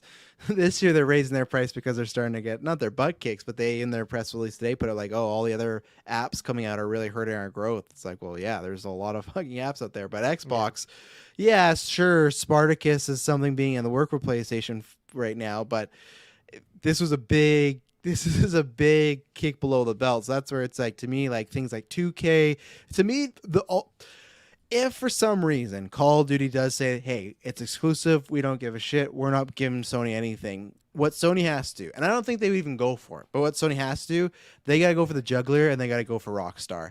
That is the next big, throw your money on the table, big gaming piece of material, because if you say, hey, we get the next Grand Theft Auto 6 and it's just on Sony, and even if Xbox were to do that, if any of them were to do that, that would be one of those power plays, because yes, Call of Duty and Madden and stuff like that, that's those yearly purchases, but like Grand Theft Auto is like what Star Wars used to be for movies. Like, oh, it's this crown jewel of like, look how special these were. And same thing, Grand Theft Auto, what? Last one, biggest game of all time. So if you were to get any company to say, hey, the next GTA is just exclusive to us, man, that would be a shot. And the only reason I threw out the Sony thing is just because like how many times have we seen Rockstar premiere like mini exclusive trailers on their presentation? So I There's don't some think conversations happening there. Yeah. yeah, I don't think it's out of the realm of possibility, and man, I would love to see that. And then it's just it's a full on console, or like it's just like it's an all out brawl, and then yeah. Taylor. So this is just another interesting thing here. So again, looking at some of these Activision titles, I don't. I know, I'm just super jazzed. I don't X-Men know Origins Wolverine. I don't know where the rights are for this franchise in terms of games. Like, I honestly couldn't even fathom where they are. Toy Soldiers. Where do the rights lie for the 007 games? Because Activision has put out a few of them, and I know EA has put out a few of them. But is that even a realm possibly for Activision to put out like a new one? Because Square Enix is making the next Bond. So I think Square they were, Enix is the third one in there. or not? Is it? No. It's sorry, not IO Square, Interactive. It's IO yeah, thank you. Interactive, but they Yeah. don't have like a set publisher right now, right? Yeah. They're going independent. I still associate Hitman with Square Enix Yeah. all these years. That's Yeah, it. no, I think they work the same way as Disney. James Bond is the IP that they sell to people and work with Right. as of right now. So, Taylor, hey, maybe IO. Taylor, you know how you love Ubisoft and how they usually do Oh. crossovers. You can rock out like Assassin's Creed outfits and like different Ubisoft Oh, games. if they put that just in COD. imagine, yeah. Oh, like And I will just stroke on my couch. Poor Madison. I will say we missed this because this came out 2 weeks ago. We all missed. I don't know how me and Taylor did, but it's not going to be part of Games Pass. But the big thing is as well, UB Play is coming to Xbox, which I'm really excited for because there's a plethora of games that I would pay like buy 3 months of UB Play or UB Plus just to play some and then be done with it. It's not like Games Skull and Pass Bones or comes out. yeah, oh, of course. That's what I'm counting every day. I'm like, it's Skull and Bones and the Batman. Like, and Supposed Skull to and be out Bones. 3 years ago now. Yeah, Skull and Bones. My calendar's at negative days now. But like, I think. What the hell was I talking about now? Beyond Skull Good and and Bones. Evil 2. You play Beyond 3 Good and months. Evil You're 2. gonna be playing. Yes. So as someone that didn't have PC, I was flabbergasted when they announced UB Play and said it's not going to be on any consoles. Like, what? This has to be a pretty easy layup to do. Stadia. So I'm sure. Oh, yeah, Stadia. I'm sure it will come to Sony, but the fact that they also got UB Play, yeah, sure, it's a separate service, but I'm very excited to at some point dish out $20 for a month, play some games that I wouldn't pay $60 and be done with them. So, that's another plus for them. Again, pun on that intended. note, like Xbox doesn't own EA, but they merged EA access into Games Pass, right? Yes, And who's to another say they wouldn't dangerous do one. that down the road? Like, that would just be an absolute, like, that'd be deadly killer. If they get Sure is. COD, EA Sports Games, and Rockstar, Sony better be pumping out a lot of Last of Us. You know what I'm saying? They A got lot of kill A lot of zones. Spider-Man, a lot of Wolverine. zones. Yeah, a lot of Ghost Riders. I'm curious, like, what a contract negotiation for something like EA Access, like, how that works. Like, is it like, hey, we're gonna have the service indefinitely till we get a better offer, or is it just like for 5 years it'll be exclusive on Games Pass? Yeah, I or bet it's something probably that in like Yeah. terms of 5 to decades or something like that, or every like that? 7 years, because usually it's never as cut and dry as a 5 or 10. It's always something like every 3.5 quarter years. 6 and a quarter, yeah. Yeah, it's always like, where did you get this number from? Like, Every why? 4 full moons. Or Like even something look like at when they that. sign contracts with sports players, it's never like that. It's always like, yeah, it's a month and it's okay. But yeah, that's a good point too. And that is again, as much as not our big audience, sports games, that's another one. If you were to have Madden under your umbrella as exclusive, that's another, like, that's a console seller. That is or a Games Pass seller either, because there's people they just buy that. They buy every Literally, few, yeah. they Their just whole they, shelf is just Yeah. like Madden from like 2006 to now. yeah, Check and out then my games collection. yeah, it's a lot of Sucks, Madden dude. CODs. Yeah. Good thing you got Ultimate Alliance 2 there, though. That's active. Yeah, exactly. All these old school Activision games. Yeah. Anything else on this topic? Well, let's take an ad break, and then we're going to talk about some E3. So we'll be right back. And we're back. So, as we've heard recently, at first it was okay. E3 came back last year, right? And then it's like, okay, E3 is going to be back. And then they go, okay, no, it's going to be back. It's just a virtual event, which obviously because cases all the time going up and down, don't know where the world's going to be. Okay, so that's what it is. Now there's been rumblings, and there's been nothing official coming out, but a guy he initially put out, and then other people started backing him. His name's Jeff Grubb. He's like really making a name for himself, being like a gaming scooper and stuff like that. I say he's like getting to that close to A tier. And then once he did it, a lot of other people like, yeah, I'm hearing the same thing. And then there was like an addendum as far as like, oh yeah, and I've heard that like it might not even come back. And it's one of these things that it's not a surprising thing because I feel like we all enjoyed E3 last year, but I feel like we already talked about that. Keeley, whether it's fortunately or unfortunately, depending what side of the table you're on, he's delivering on those hype moments. He's delivering on those trending Twitter things, those you can't miss, where E3 it had something, but it didn't have the same oomph as Game Awards, didn't have the same oomph as Summer Games Fest, and it is just a thing where it is interesting. So Taylor Field, if we don't get an E3 this year, that's kind of the rumblings, do you think this is like officially? Because I feel like since we started this podcast, we've been talking every podcast that tackles Game of Night has something like, is this the death of E3? And I think for myself, I called it a few years ago, but I was even surprised. Like, okay, they're still holding on. I thought like 3 years ago it would have been over, but no, they still kept plug away going. But now this would be the first year they're officially like maybe.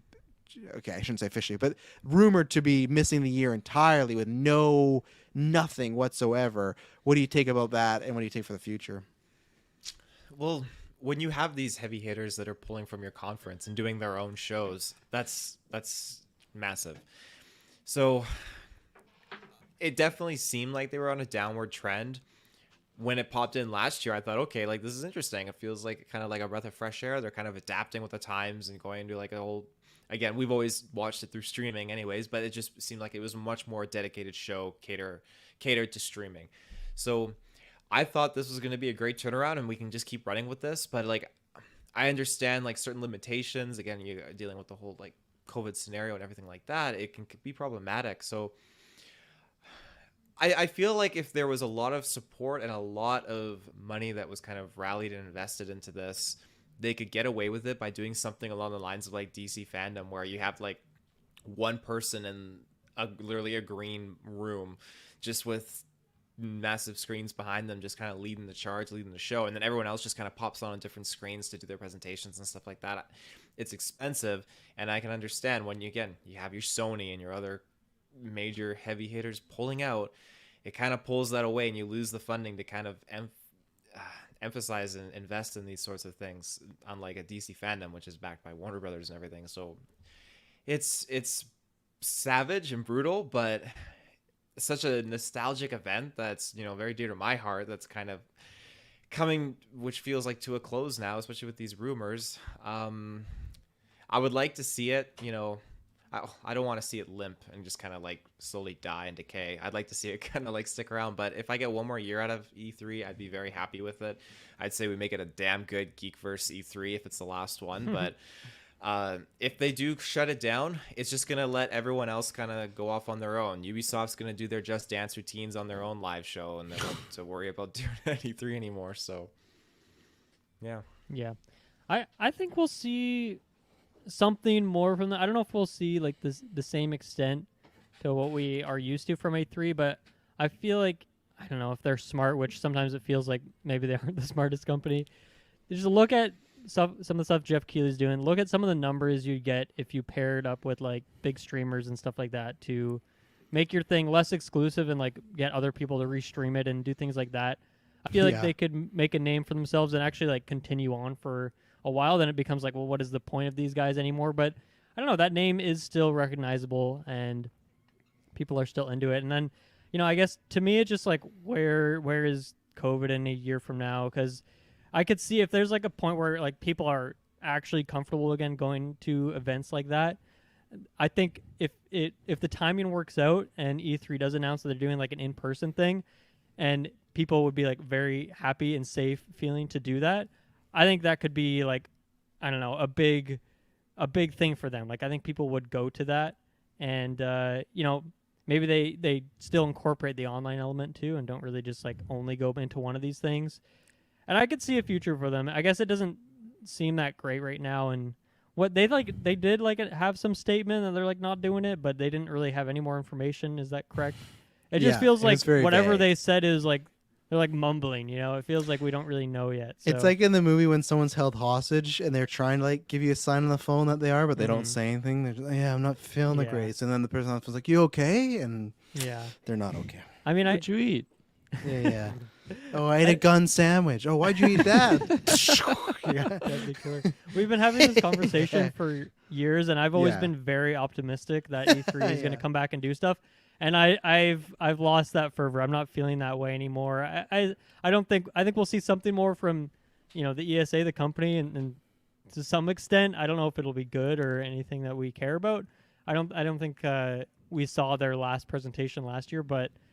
Yeah, I'm not as confident as I once was, unfortunately, which is sad. It's a standoff between me and Kirkland. I'll go because I feel like you might be go. more positive. So this is where I'll take the exact opposite deal, where I feel like this is a bad relationship. They just have to take it out back and just say, you know what, it's over. You cock the gun, you shoot it. Ethan Gun had a great sandwich. What? Gun sandwich. Yeah. You eat one of these before? But no, I think that it's over. I think it's just Keeley came in and he's smarter, he's faster, he's better. Now Dylan's right. You could adapt and you could try, but then I really felt like this was the year to do that. Like I felt like, because it's weird that Yeah, it's true. what worries me is the fact that we're getting this at the beginning of the year. It's not like, a few months before E3, like, it's going to be like, oh, no, we just couldn't pull it off. This is January, and they're waving the flag like, no, we're not even going to, we can't even think of anything for June or July to do. And that's where it's like, oh, it's really not going well to me, where it's just like already this early it's being called off when we know Keeley will do it, crowd or not, he'll find a way. And yeah, I think it's just, man, we had lots of great memories. It was a fun time. That's the reason this podcast started, right? Was E3. We all got in a group chat and we conversate like, oh, we should do this on camera. Do this on mic? And here we are. And it's been coming on to 7 great years. But at the same point, I still go, well, Keeley's he has replaced that for me as far as like, before it was, oh, if E3 goes away, that's going to suck.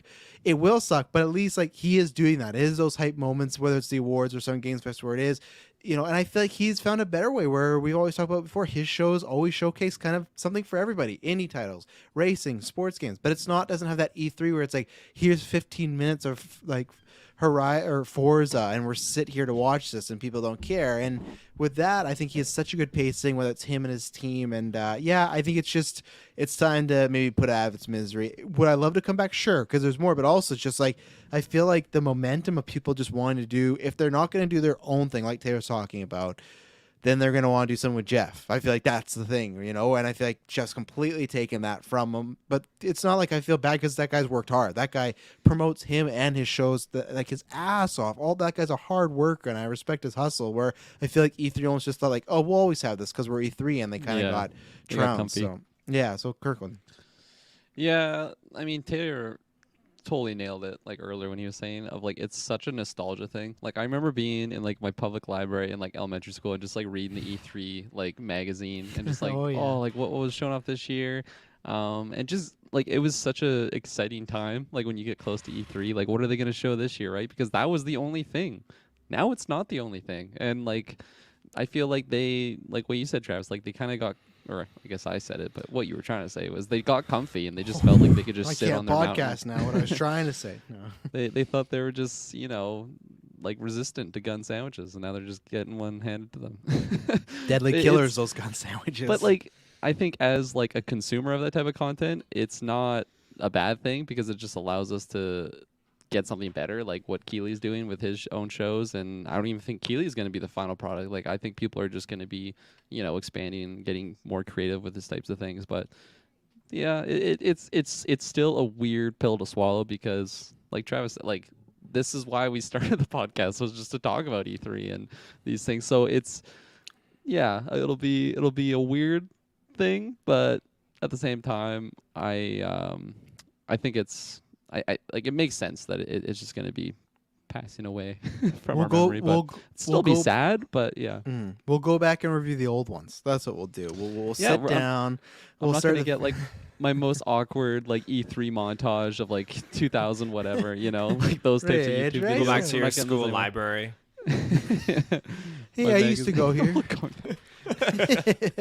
Kirklin, 30-year-old man, just Sir, you can't be here.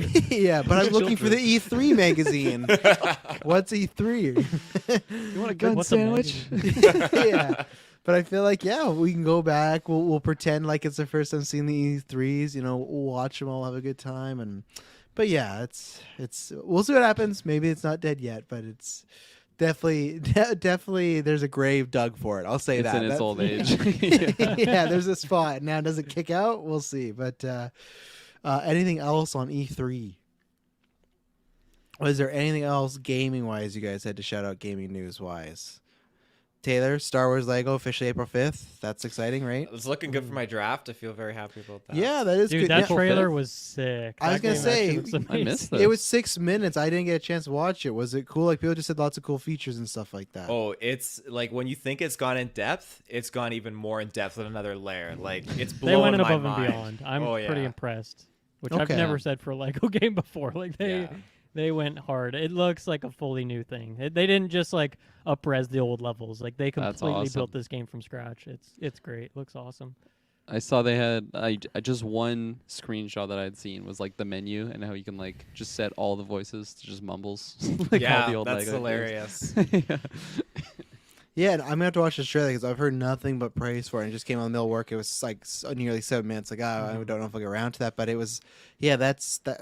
It's a game that I was all on the fence of buying, but I think especially around April, because Clay brought up a good point of like there's not much in April, and that is like if they have the imagine couch co-ops confirmed and everything like that, right? They didn't. That was the one thing that was weird to me. They didn't show any of Fudge. that in the trailer. I went to the Steam page afterwards, and it does say like local Okay, good. co-op. So like they would be so stupid if they took co-op out. But I found it Oh, really yeah. odd they didn't mention it and they didn't show it even in like a quick 1-second clip. Because they changed the camera angles of stuff. So I'm really curious now. Is it still the shared screen? Is it like actually a split screen where you are both seeing your third person view? So I'm really curious about that, and they just didn't answer it. So maybe they want to hold back and like have something else big they can show closer to release, and maybe they just don't care to advertise local co-op anymore. I don't know, but that was the one. That was the one omission, but everything else was great in the trailer. A big thing for me was just seeing how there's like character classes now that you can actually upgrade and level up. That's just it blew my mind to Really? fathom that in a freaking Lego game. Like Yeah, it's cool. yeah, it's super Wow. neat. And yeah, again, there's like 350 characters I think they said roughly that you can tap into, and again, you select your trilogy you can go through and what all else that if you classic get stuff. the deluxe version or whatever, Taylor? What does it come with? Yeah, I know where you're going with this. You get the deluxe edition. You get access to, I believe, 9 extra character packs, including the Bad Batch and the Mandalorian packs. And I think you also get Rogue One Rogue and One, a Star solo Wars characters story, too. Yeah. Oof. So, here's my big question though: is Grogu in that pack? I saw Babu Frick as a character, like moving around. I think he could play Oh as yeah, him. he was so tiny. He was so tiny. So I don't know. I can't remember if They Grogu's in they there. have He's to. got to be though. They Yeah. I was gonna say that's what sells that $10 pack. So many people buy it for because it's so fun. Like my kids do like Baby Yoda or Grogu, whatever. But like the amount of merch of Grogu around, it's just crazy. Like we all knew it was gonna be massive, but just how much so much Baby Yoda stuff there is. Jeez, it's crazy. People love that thing. But yeah, if Grogu was in that pack, I imagine people buy it. Taylor's But yeah, yelling in the back of his shot there. There you go. oh yeah, yeah. the Lego Grogu, yeah, with the fire sprayer, right? With the fire spray. Yeah. Is that Yeah, a Lego fire spray. Grogu? No, it's an actual Oh. physical toy Grogu.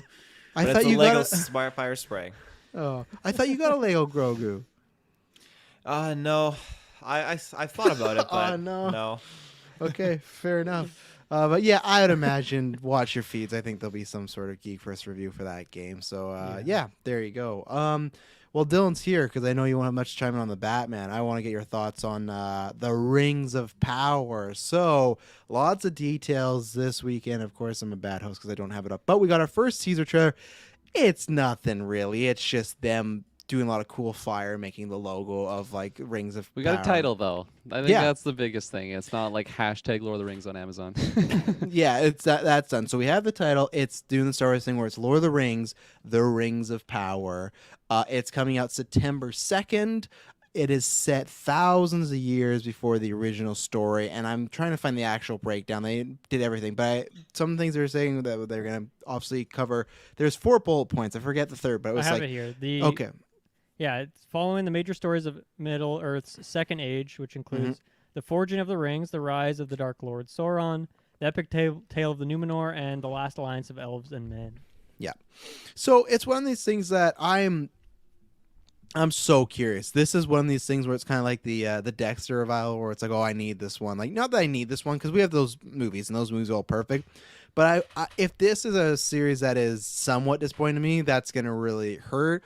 Amazon has had great quality, so this is what I'm hoping. I've said it before, I'm not a fan of the director's choice of the showrunners I got to look into. The directors of some of these episodes, again, I'm sorry, Taylor, but like the guy who did Jurassic World Fallen Kingdom, the fact that he's kind of doing the pilot and spearheading the first few episodes, like, that's a red sign for me. I don't really like the signs of there's going to be like Game of Thrones nudity and sex. I really don't want that in Lord of the Rings. I know people will say, oh, it's not exactly like the movies, but go ahead. It's PG-14 actually, or 14A, whatever the hell it is. I hope, but when they were casting, they required the actors to do nudity, like full body nudity. So maybe they got rid of that. Doesn't mean it have to be on screen. I mean, No, it's like true. on the Amazon app right now, it says 14A. So I would imagine there's no titties. Yeah, but is that Canada 14A or America? Remember, because our 14A is America's rated R. I'll get back to you on that one. Either way, if that is the case, I don't really want, I want Lord of the Rings that it's not a children's thing, but I still want it to be like I could watch that with everybody, because that's what it was great about that Lord of the Rings. It felt like such a tale for everyone. So if I just have some Game of Thrones like elves going down on each other in the middle of the scenes like that just doesn't like it to me. I love that Howard Shore's back. He's doing the score, so that's really cool. You could hear the score in there. And again, I know even Chris sent me a message like, oh, it's pretty cool. You're not going to like it. The reason I'm kind of fine with this one is because you can't progress the story forward anymore. It's not like Star Wars where you could at any point say, okay, here's Rey's new adventure. Here's Finn's new adventure. No, we're just going to keep going back and back and back. With these, same thing with Harry Potter. You technically could do a new story in the Harry Potter world. You don't have to make it about the main characters. There's a new threat. We're in 2005 Harry Potter world, whatever, 2020. But no, we got to go back. This one you do have to go back because it would kind of be a little disrespectful of like, hey, Tolkien didn't write any more books, but guess what Aragorn did after, this makes sense to me. And the fact that, again, it's much like we say with Knights of the Republic all the time, where this is tackling themes from the original books and movies, but they literally say thousands of years away. Now, there's people like elves that don't age, so we maybe see some of them, but I have a bit more faith. So I'm a 51 to 49% of excited, because no matter what, I'm excited Lord of the Rings, and Amazon's been putting out some quality. But this to me is going to be a not even a trailer. This is going to be like, once I see that pilot, I'll really know where I land on this. But of course I'm going to be excited, and we're going to be covering this. This is a weekly review show, and good thing about Amazon, they drop their things at fucking 9 p.m. not midnight like Disney Plus. Goddamn. So we will be definitely reviewing that. We're going to be doing the Hobbit. Well, we'll release the Hobbit trilogy, and we'll be doing Lord of the Rings finally. So Dylan Muss, I know you're we're all mass Lord of the Rings fans here, but that's one of the first things I feel like we talked about when we first started becoming friends was Lord of the Rings. It's weird. I feel like I had a realization when, was this today that they dropped these details, or was that yesterday? Whenever they announced it, and I read like, here's what this show is going to be covering, I realized, man, I'm kind of a casual when it comes to Lord of the Rings. Like, I've seen all the movies a lot, but even when I do rewatch them, like, I'm definitely not going for the extended cuts. That's too long for me. Oh, I'm you gotta watch the extended 3 cut. hours. 3 hours per movie is good, and even most of the time, I don't end up going through the whole trilogy. I've never read the books. Like, I feel like I kind of am a casual. So when I read this synopsis, I'm like, I don't know what to think about this. Like, should I be excited for this? I don't really know. So what I did is I called up my friend Cody. My friend Cody, he appeared on the podcast once, and Out of Mana, we talked about Elder Scrolls. So if anyone listened to that, you can remember him. But he was good. Is like, yeah, he's great. He's a huge just fantasy fan. Just reading all these books. He's probably read them so many times. And so I called him to ask him, like, can you give me like the breakdown of these plot points? Like, are you interested in this? And he like really sold me on it and why these are like some really cool ideas. So I would say I'm pretty excited for it now. This teaser trailer is very much a teaser trailer. It doesn't really give me any sort of, vibe as to whether or not I'm going to enjoy it based on the tone and things like that. Obviously, soundtrack is a huge part of it. Like, that is just one of the best soundtracks ever made. So even that will make it feel like we're in the Lord of the Rings universe. And prequel-wise, I mean, to me, this feels like so different, and it's good because, they're not following a set book, because Tolkien wrote other books, like, in this universe and stuff. But I like that they're just kind of going with an age, and so there's a lot of lore and stuff they can go off of, but then they have room to kind of go outside of that, and maybe I don't really care necessarily what the hardcore fans are thinking in terms of the lore stuff, but maybe this is a chance where they won't get too salty because it's so different from the source material, and they can just kind of take these major plot points and then forge their own story out of it. So yeah, we can get into the individuals of these points as to what the story is going to cover. But I think after my conversation with my big Lord of the Rings friend, I'm pretty excited for this show. And yeah, I haven't even seen a trailer, don't even know who's cast or anything like that. But I'm excited for the concept of what they're going with here. Taylorfield. I'm just stoked to have more Lord of the Rings kind of thrown back into the mix here. I mean, after ending off on The Hobbit, and I know I was generally a little more positive to those films than the regular following. Sacrilege. Yeah, Gimli. Yeah, we like Gimli fucking just got me. But I just think that it's time to just get back into that nitty gritty, back to the roots of Lord of the Rings. Just dive into what, at least to me, what really sold me on Lord of the Rings was just like these epic battles, the different races, even the Rings of Power, just all of these core elements. I'm just so jazzed to see it. I'm super stoked. And again, not focusing on, I guess, things that I'm fully aware of. They're focusing on these different storylines that I don't know a lot about. And I want to see more Sauron. Like, when I was little Taylor loves seeing the intro to Fellowship of the Ring. Sauron just going to town on the elves and the men there. Well, I was gonna say though, I feel like almost all these plot points they hit though is things that they talk about in the movies. That's why I don't think you may feel that way, but I guarantee when you watch the movies before and like, oh, they're talking about this, and this show's gonna be like, oh, this, like, clearly the Rise of Sauron. That's like his prequel, right? Like that's Leonardo easy. DiCaprio like pointing at the TV. Yeah, Creation of the Rings. You know that story. The battle, like the whole movies, it's always men and elves being like, "Can I trust you? Well, can I trust you?" Like, I feel like they hit those points in the books and the movies. I do think though there's less of in the Hobbit. I mean, obviously they went down a deep dark path, and that was supposed to be 2 movies, and they stretched it, and there's like all these issues with those movies. But I feel like one problem they had is that it was so close in time period to Lord of the Rings that they felt the need to bring in all this stuff that you were familiar with and make these callbacks and bring in Legolas 100%. as a big character. So I like that there is, people who are fucking old in this universe. So obviously Sauron, we like kind of know who this guy is to an extent.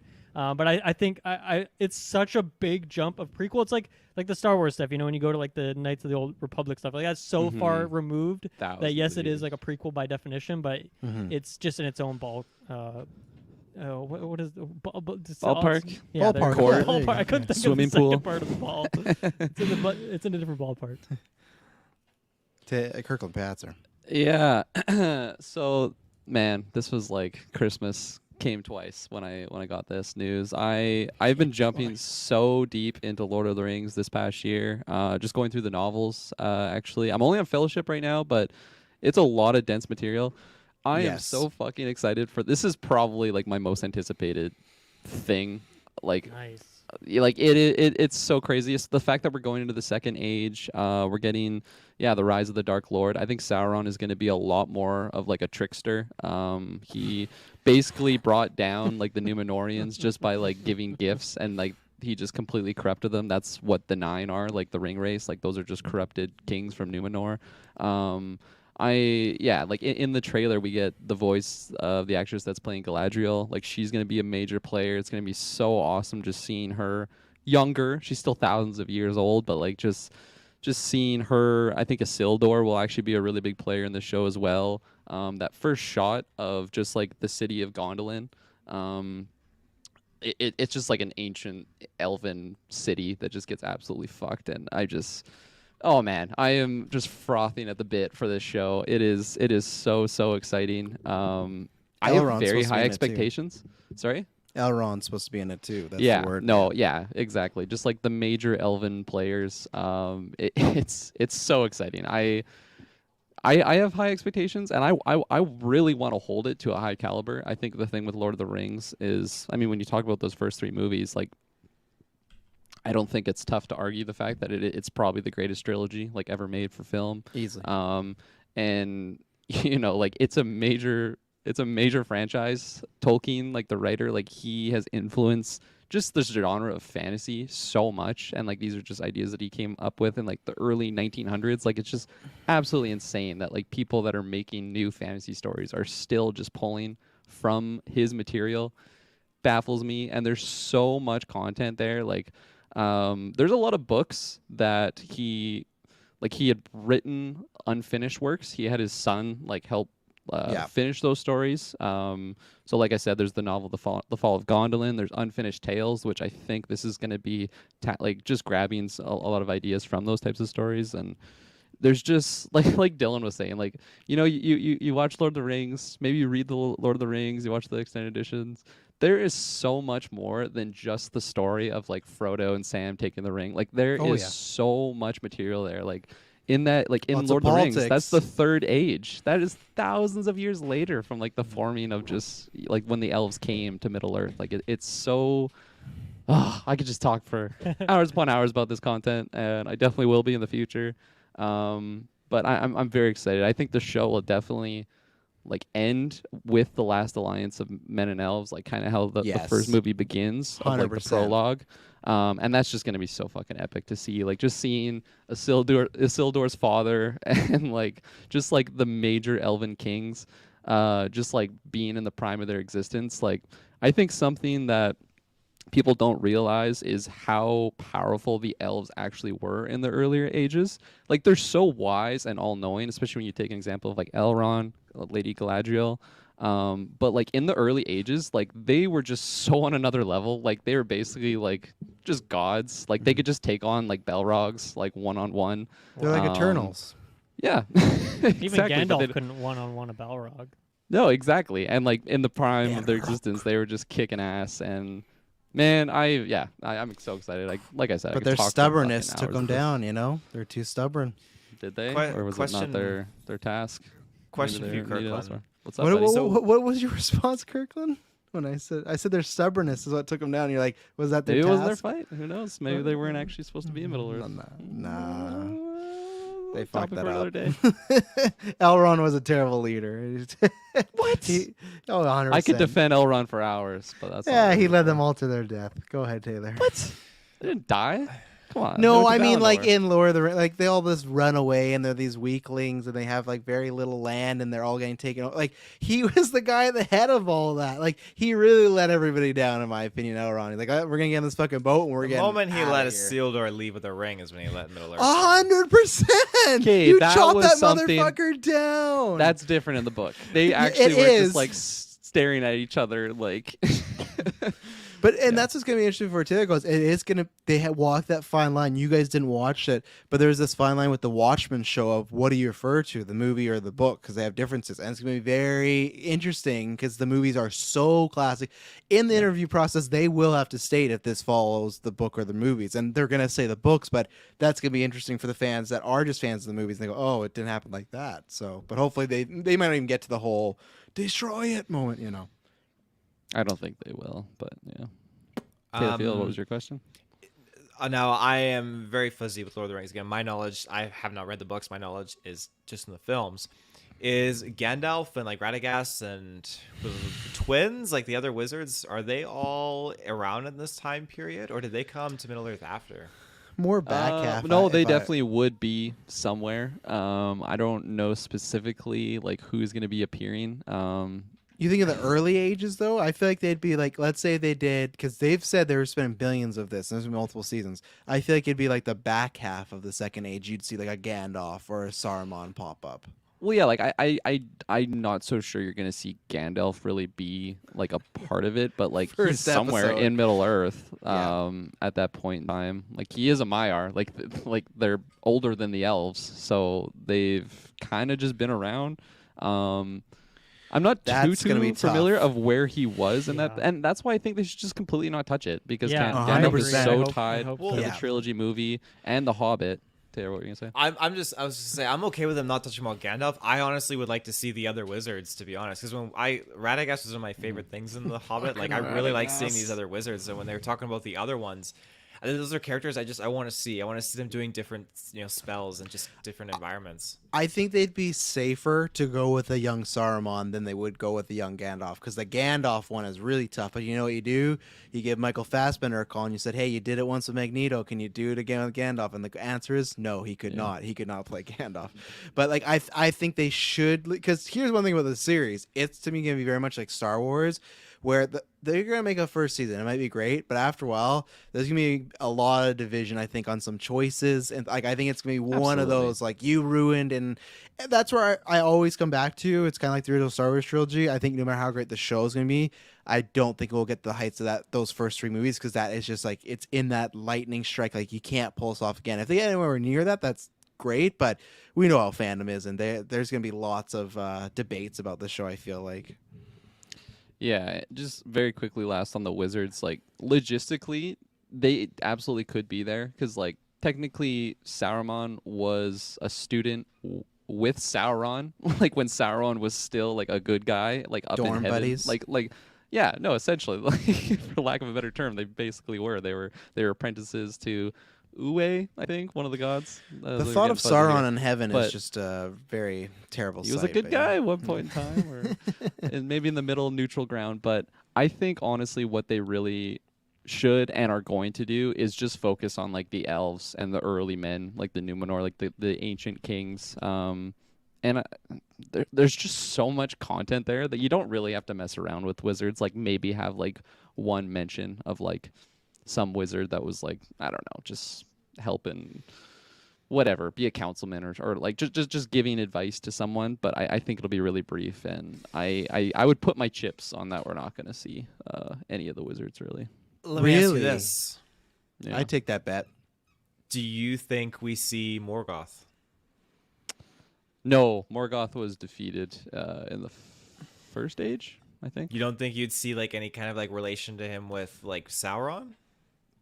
Anything like that? No, at this point in time, Sauron really was the big bad. Morgoth was just kind of like he kind of got fucked up at the end of the first age by I forget the elves' names. I don't even want to try and guess. But so in this time period, Sauron's like fully evil at this point. Yeah, he's like That's it says the rise of the Dark Yeah. Lord Sauron, so it's it like very him much rising in power, I guess. yeah, because like Taylor, you mentioned Morgoth, like when he was popping off, Sauron was just like a lieutenant in his army, and then when Morgoth just got absolutely fucked up, there was like a period of peace. It's a very sort of. Tolkien-esque explanation. Yeah, that's right. And Morgoth, he got fucked up. Yeah, They said it in chapter 21. Yeah, great English in the last words of the book, and Morgoth Some lazy got fucked writing, up. yeah. Yeah, and then it's that's like, when okay, his son took over, and he got fucked up. Yeah, that was like in his dad's notes. He's like, I guess I put that there. I don't know how to put this artfully and stuff. So like the dust was settling, and then Morgoth, when he was gone, there's just like such a power vacuum, and then like the next in line was naturally Sauron, and then he was very much like a trickster, though, like the Loki trickster. sort of, tricksters. and that's some of my favorite Sauron content is honestly when he's just like completely corrupting like the will of men, and it's so tactfully written, and like it's really, really interesting, because the version of Sauron that you see in the Lord of the Rings trilogy is just, it's almost like a symbol, like you see him like very briefly, honestly, in his full form, or his physical form rather. But the thing with the Dark Lords is that they can't really ever die. That's something that I don't even fully understand, because it goes into like the Silmarillion, which, if you didn't know, the Silmarillion is literally the Bible that Tolkien wrote for the world. Like, it explains how the mountains were formed. It is so dense. You think the books are dense? Those are just like even hard to read. But yeah, no, I really, really hope that they lean into the fact that Sauron was a trickster, and he was winning wars not with just like weapons, but just like his tongue, his silver tongue, and just completely like putting lies, just corrupting Winning like the wars will with of the his tongue. Numenorians. And yeah, gosh, I'm excited for that stuff. Yeah, that to me, that's like one of the most interesting things is the characterization of Sauron, because my the breakdown I got was that he kind of impersonated or took the form of an elf for various times to do some of those tricky. So like, to see him just having a conversation with someone in the streets, like I just want to see like that minute to minute stuff, like the little things. rather than just like these. Yeah, because even in the Lord of the Rings trilogy, like, just being like this eye up there, like you don't really see much of him as like a person walking around. So it'll be really cool to see that characterization. And yeah, I guess it's it sounds like by this point in the Second Age, he's already kind of fully evil and building up his power and stuff like that. So I was curious if they were gonna dig into him before he was like fully evil, but that sounds like it's kind of way long in the past.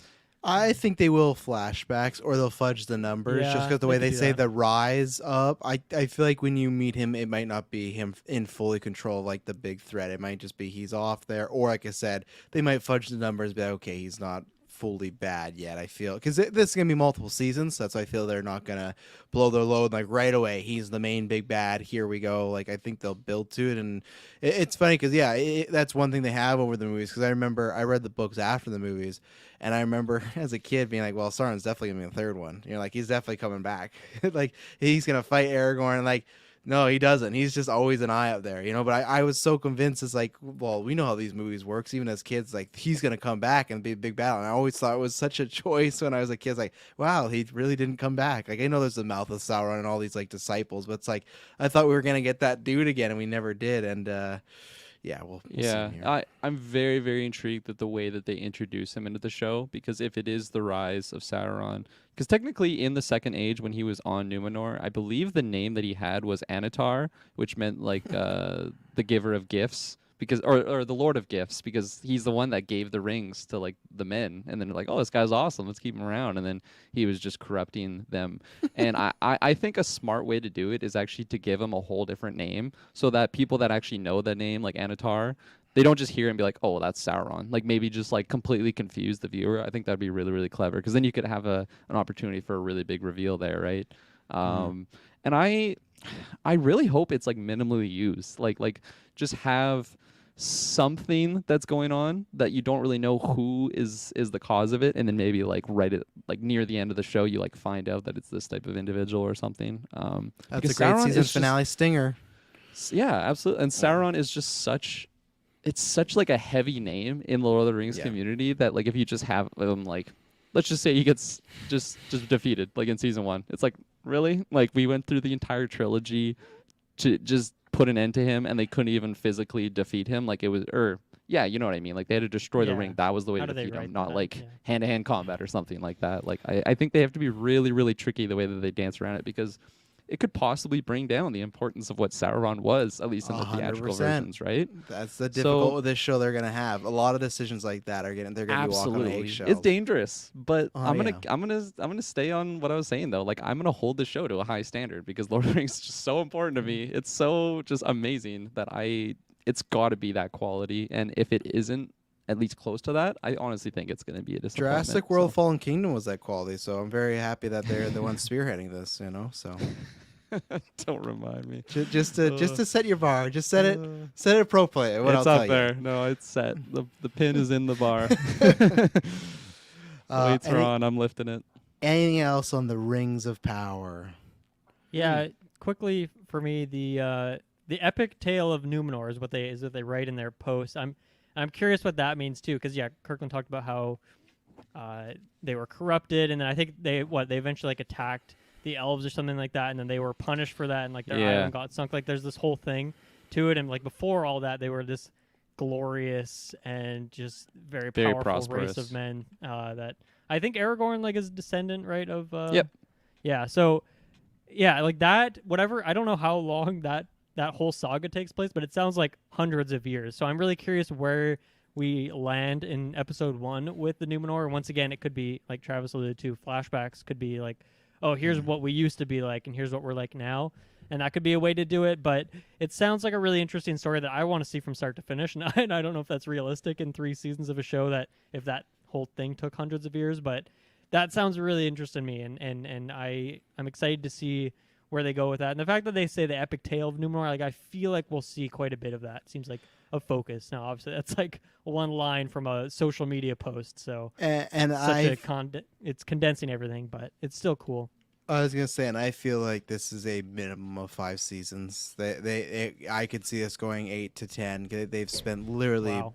they've spent the budget on it's in the $1 billion marks, and I think they're shooting some stuff back to back. So, I think they are. The Amazon knows what they have. They know Right. they know how to make money, and Lord of the Rings will be a big seller for them. And look at, you guys don't watch it, but The Boys is a massive hit for them. And the second they did that, okay, we're doing a Boys animated show, we're doing a Boys spinoff. The Boys is renewed for season 3 and 4 already. It's like when they got a hit. Same thing with Invincible. Remember this year, Kirklin, Invincible, that cartoon, the superhero one hit, and then they said, okay, we're doing season 2 and 3. They like to do it in bulks and stuff. So I think if this show, even if it doesn't hit, you're gonna get multiple seasons because they've already spent the money for it, and that's Amazon, right? They can do that. They just got money to burn. They should go buy some gaming companies. No, you know? don't say I that. know. I don't want them to, but I'm just saying, like, if They they got ever New want World. to, They can hang out in New World. yeah, I want to be in New World. Dylan, what you were mentioning was just like hoping to like get a lot of Numenorian stuff. I honestly think that is going to be a big factor, because like the Numenorians actually had such a ripple effect like into the Third Age as well. Because when Sauron came in, he just like almost caused a civil war, and then it kind of split the Numenorians into 2 different factions. There was I think they were called the Kingsmen that like were loyal to Sauron. They later became the Black Numenorians, which in the Third Age, like their descendants were actually like the evil men that were like backing Sauron. And then there's the course. faithful, the ones that stayed true to the elves, and they actually like they were what would you call it? The predecessors, like their descendants was Elendil, who was Isildur's dad, who's like again tying down to Aragorn. Like there's so much tied there that actually like started off Arnor and Gondor, and like it led to so many important things into the Third Age, and yeah, I'm glad you've just been digging into this stuff. We're Oh, like man. you are the essential piece to this like review process, man. Holy shit! and I've just been scratching the surface, so there's so much content there, and It's exciting. it's something that I didn't think we're really gonna get like on screen. So I think when the show was initially announced, it was okay. This is really exciting. Prequel thousands of years earlier on, and then now that we're actually getting some more information, you know, like just these little bullet points of what they're gonna be tackling, it just gets me giddy. Yeah, when I first saw the post, like I said, I just don't know enough about these topics to have much of an opinion. But coming out at the end of the day here, like I'm really excited for this show now. This is gonna be cool. One last thing I wanted to say to that, not sure if you guys knew this, but like the little teaser thing with like the emblem and everything, that was actually like practically done. Yeah, all I watched practical. like the behind the scenes creation of it. It was so mind blowing because it looks very CGI like, especially like the close shots. But Yeah. like when you think of like it was actually practically done, it blows my mind. Just I like don't know if I've ever heard of a behind the scenes for a teaser trailer. That's pretty wild. go check it out. I'll That's link you Amazon the for video. you. You know? That's Amazon for you. Yeah. Well, let's take our last ad break, and then we'll get into our last topic, and that'll be episode 446. So we'll be right back. And we're back. So, Dylan, I'm not sure. Do you want to bounce for? We're about to talk about some Batman. Do you want to stick? You want to leave? I'll hang out. Okay, I'll lurk so- in the shadows on the rooftops of Gotham, just watching over. Well, I'll ask you one thing when we get to it. So first, I'll start with this. So it's been confirmed. The movie is 2 hours and 55 minutes. It is the 3rd longest comic book movie of all time, longest Batman movie of all time. And I'll just do a twofer. And then also today, Taylor, they've released, which is legitimately a very anticipated thing, they released the main theme for the Batman, a glorious almost 7 minutes of audio. At least that's spoiling what I think about it. So Taylor, Phil, I'll ask you 2 things. One, as the score guy, what did you think of the theme? And 2, what do you Ask me after about the score. I totally forgot to listen to it. I completely forgot to listen to it too. I should do that right now. So Dylan, Wow. I did How not do you- listen to it either. No, but so you know what? I'm gonna ask you this, and then I can go, and then these 2. How? Like, I don't think it's like a dumb question to ask because like it's Batman and stuff like that. But how do you think a 3-hour solo?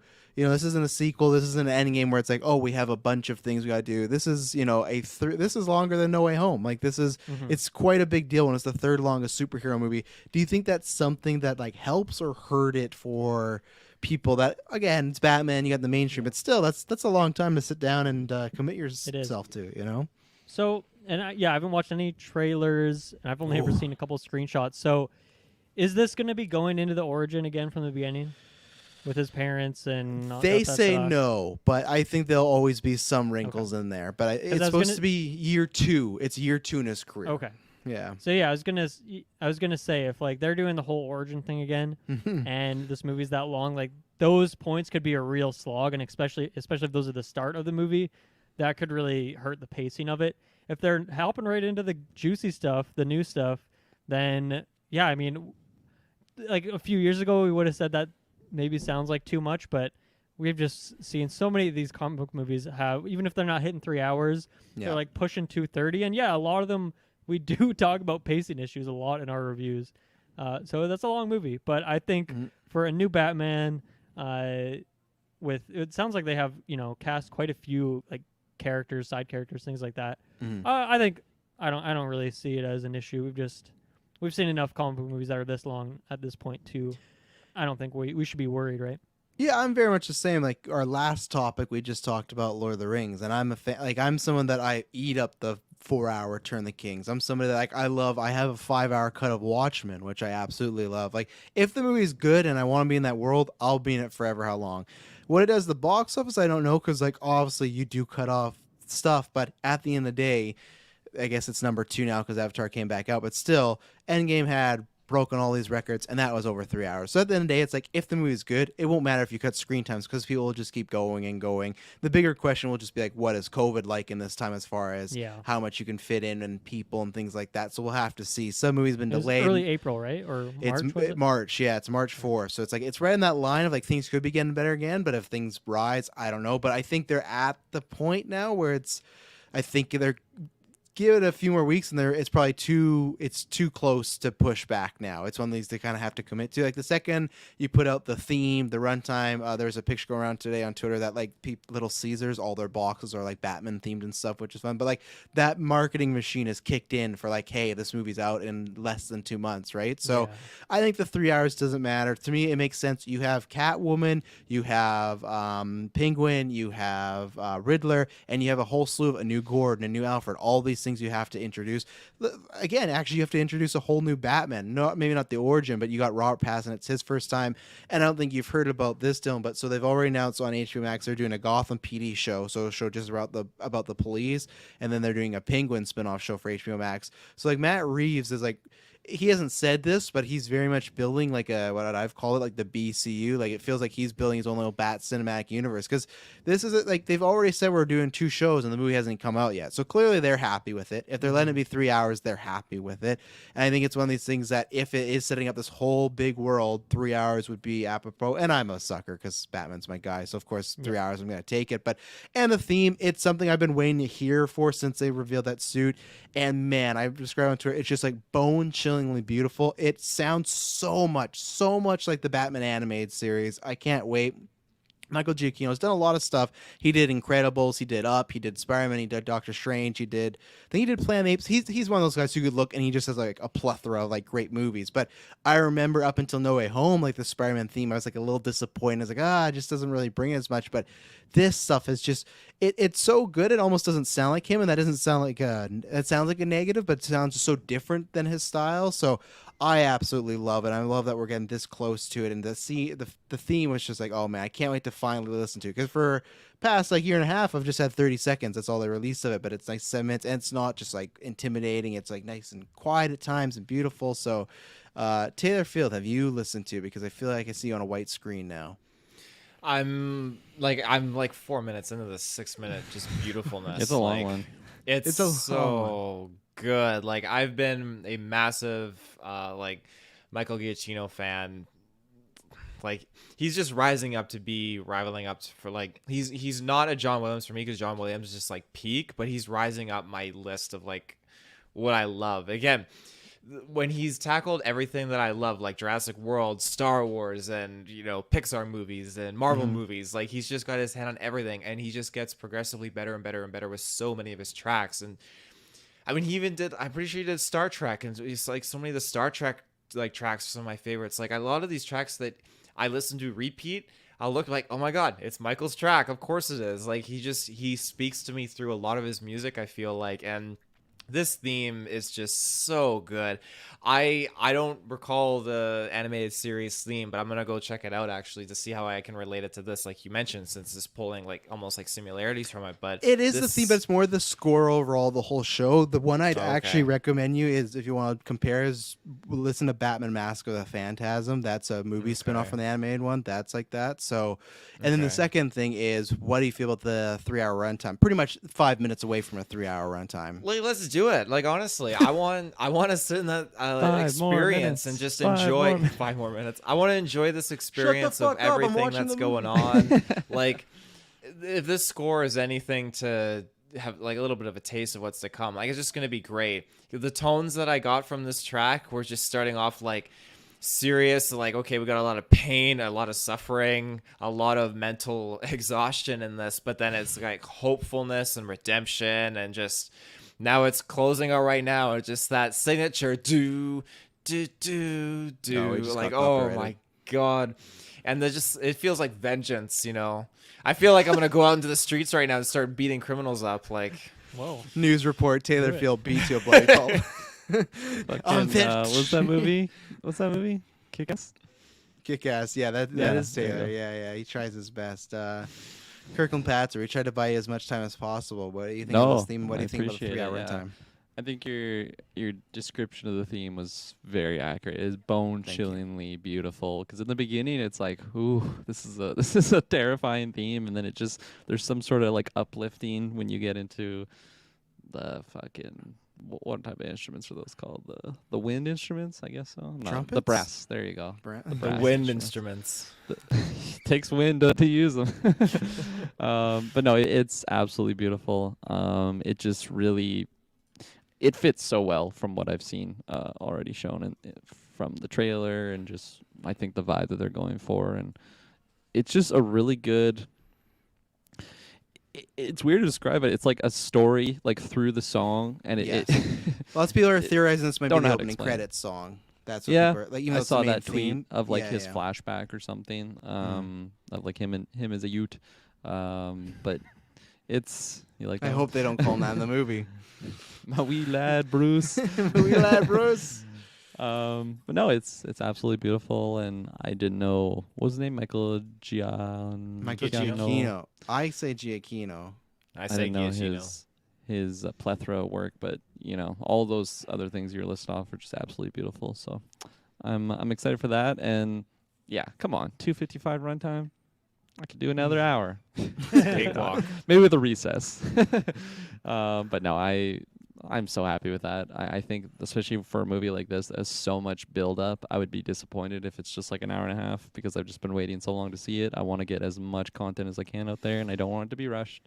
I want it to be a really, really well rounded out story. I think like the Nolan films, I've only seen the third one once, but like Dylan's favorite of the Dark trilogy. Knight and Batman Begins, those movies, I don't know the specific runtimes. Travis might off the top I think of his they're head all 'cause around he's a 2.5. freak.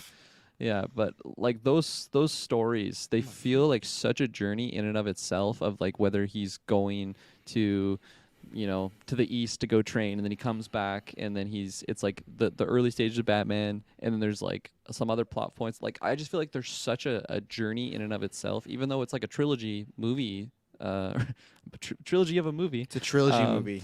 It's a trilogy movie. 3 movies in um, one, baby. But like they just feel so expanse, and like those are only 2.5. So with 25 extra minutes, there's some credits in there. Just all but credits. Still, Half an hour credits.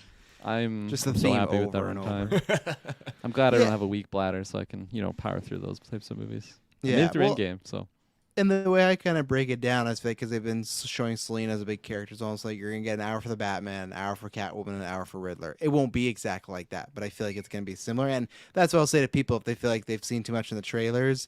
If it is like nearly 3 hours, we've not seen anything yet. That means there's a lot of movie left in here, and there's a lot. Like, we've barely seen Annie Circus Alfred. We still got a bunch of stuff with Gordon, How much of Penguin do you get if you get an hour for Catwoman, an hour for Batman, an hour for Riddler?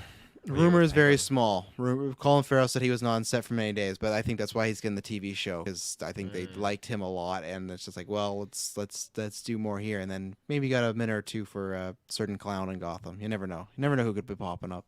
So, anything else on the Batman? We're almost just 2 months away. Not even.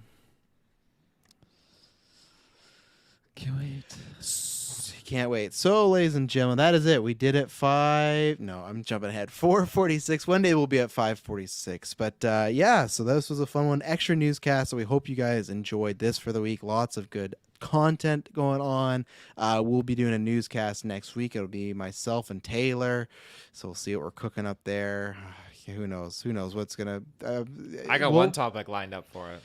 Yeah, we'll talk about Godzilla then. We will. We're going a little long here. So you and I can talk about Godzilla, because it's strange that Warner Brothers is not putting it on their streaming service. So tune into that, and tune in out after 9. We'll be doing that Friday, 6 p.m. PST. Always a good time. So I thank you, gentlemen, for joining me. Promise and here for us next. Not be warm. Bye-bye.